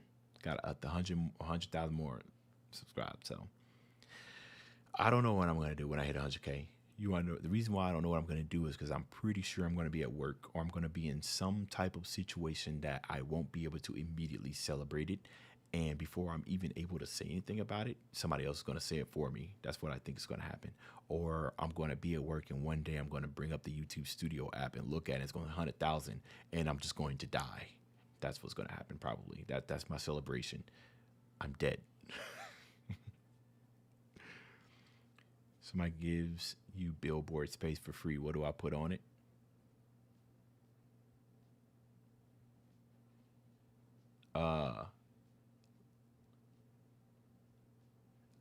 The song Statistics by Life Jennings. A backflip at work? I don't know. I can't do a backflip. That 100% would land me in the ER. I'd try to figure out something, but it wouldn't be no backflip. Couldn't do that. But yeah, it'll be a celebrate at work. It's funny because everybody at work, right, they know I have a YouTube channel. So every now and then they will ask me where I'm at. Like they want to celebrate with me. Lack David, you've been here since my very first channel, or you an OG fan? You an OG fan, I see. You've been with me ever since I was still a young lad, when I was still figuring out YouTube. That's crazy. Kazuma, okay. See you later. No, I don't know. I used to know how to break dance. I can't break dance anymore. I had calluses on my hands. They're gone now. I had calluses on my hands. I couldn't really hold my weight that much, which is super important when you break dance. You got to be able to hold your weight.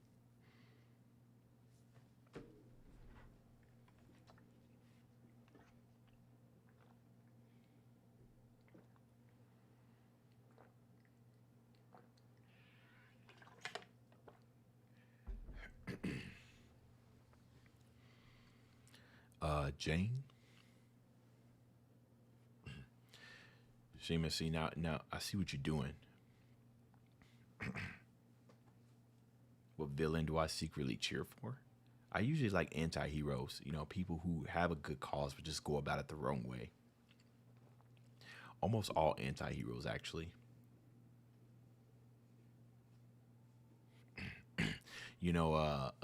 David, I think that most people think that, right? Because when I started my second YouTube channel,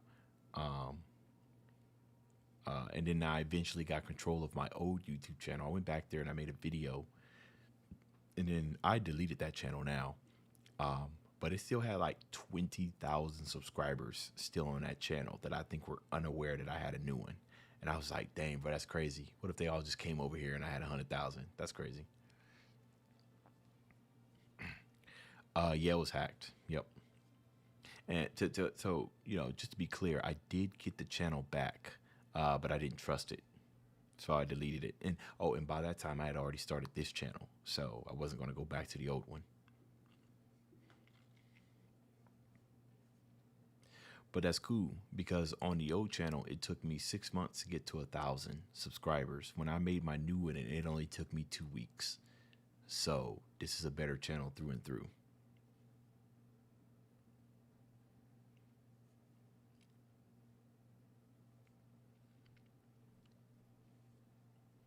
What do you mean by Bowser just wants a girl? Oh, Bowser. Some villains don't make no sense, though. Like, why are you even doing this? What is your motive? You're just doing it just to be doing it. Yeah, statistically, this is a better channel. It is.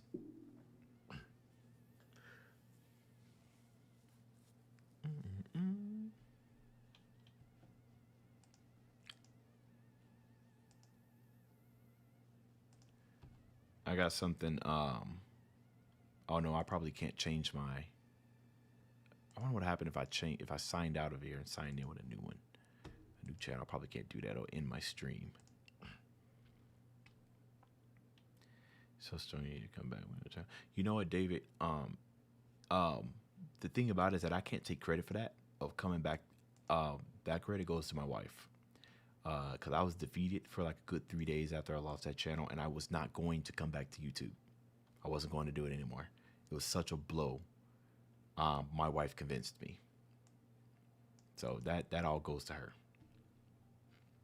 But I mean, I guess it still required strength of me, but she definitely helped a lot. What's my favorite game series of all time? Just want to know.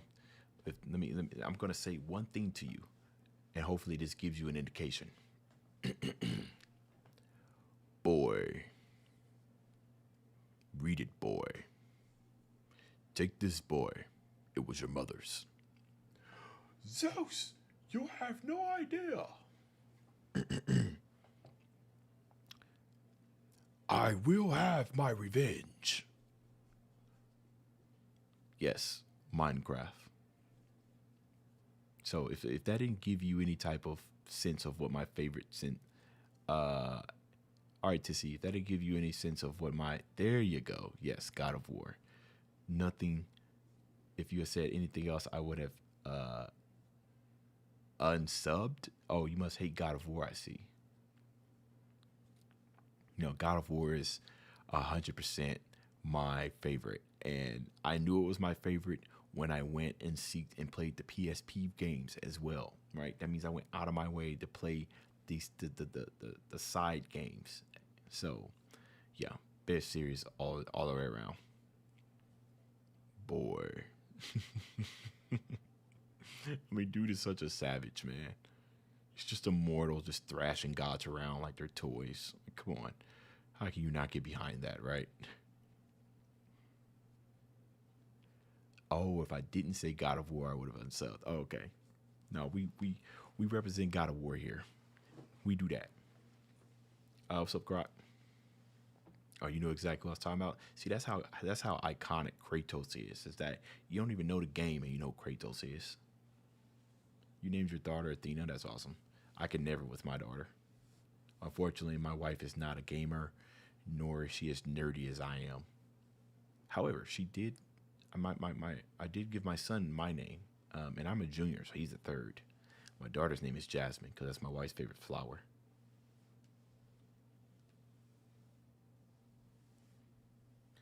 Full album. I don't have the time for that. For full album reviews, reactions. I did do a couple of them with nerdcore albums, but then I realized that it was way too much time and effort put for a very, very little return. So I probably will never do a album reaction again. You named your daughter Boy. Boy, give me my beer. It's over there in the refrigerator.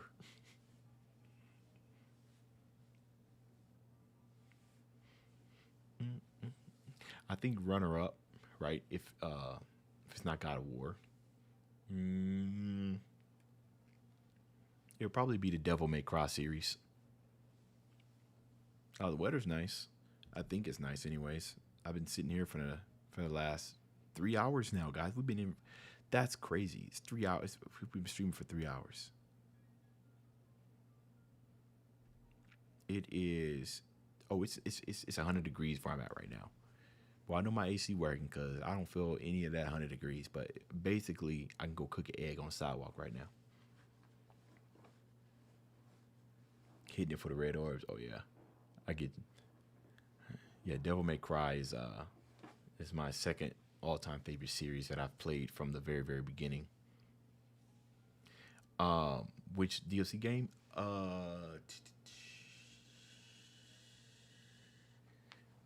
It probably had to be 2.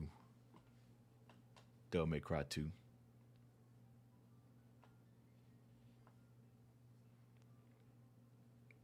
Slytherin.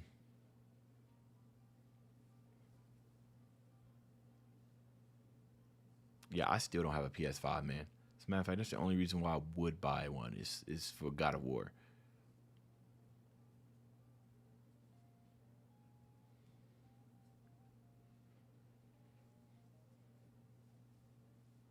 No, I'm chilling in Voldemort's house.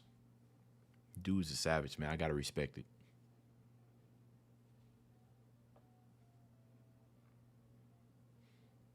I ain't all about happy and power and friendships and sunshine. Nah, we trying to rule the world out here. I don't think God of War Ragnarok will only be on PS5. No, actually. Yeah, it'll probably be an exclusive. It wouldn't make any sense for them to bring it to the PS4. I mean, it could. They could do that. Make it on PS4 and PS5.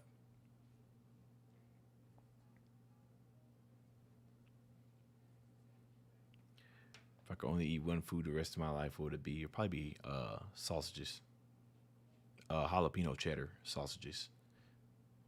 I, for some reason, can eat jalapeno cheddar sausages for a very, very long period of time. And I don't know why.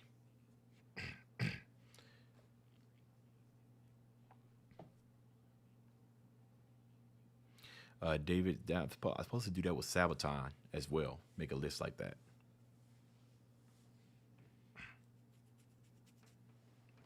Probably had a German sausage like once, maybe.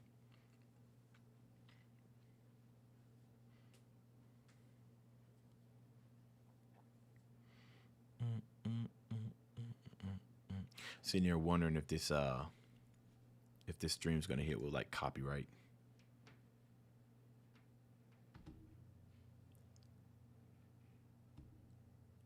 Huh.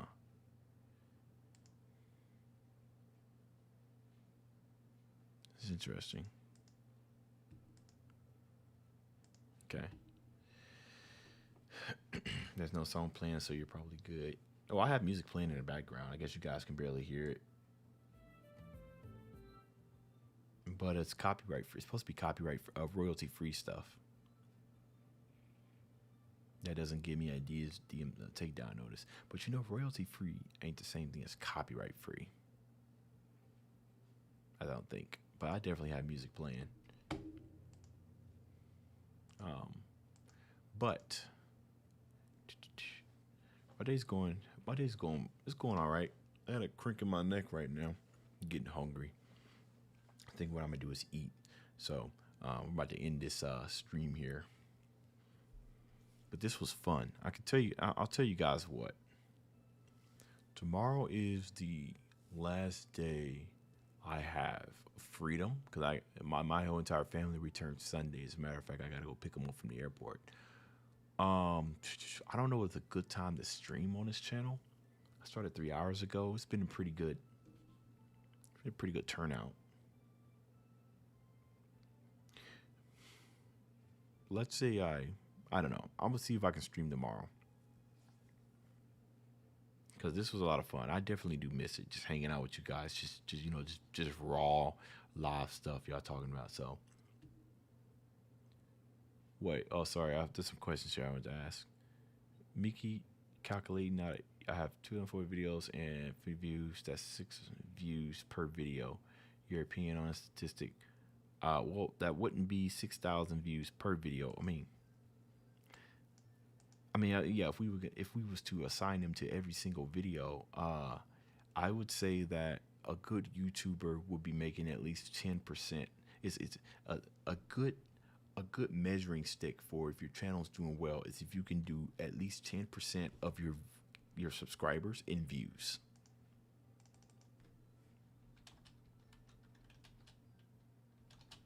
So 10% of 9,000 with that. No, sorry, 90,000. It would be 9,000, right?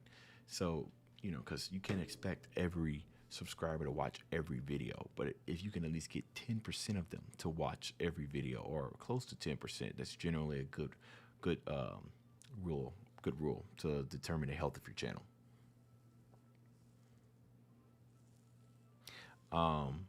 Tormenting, crabbing, DB stuff gets copyrighted. There's been plenty of people that had issues when they react to the DB abridged stuff. Nah. The only time I'll react to DBD stuff is if it's like fan made, like SSJ9K or that recent Sand film that came out recently. But anything like their actual intellect property, I ain't taking that chance. But yeah. Anyways, I'm gonna go ahead and end this stream, guys. It lasted 2 hours longer than I intended it to be, but we were having fun. We were hanging out.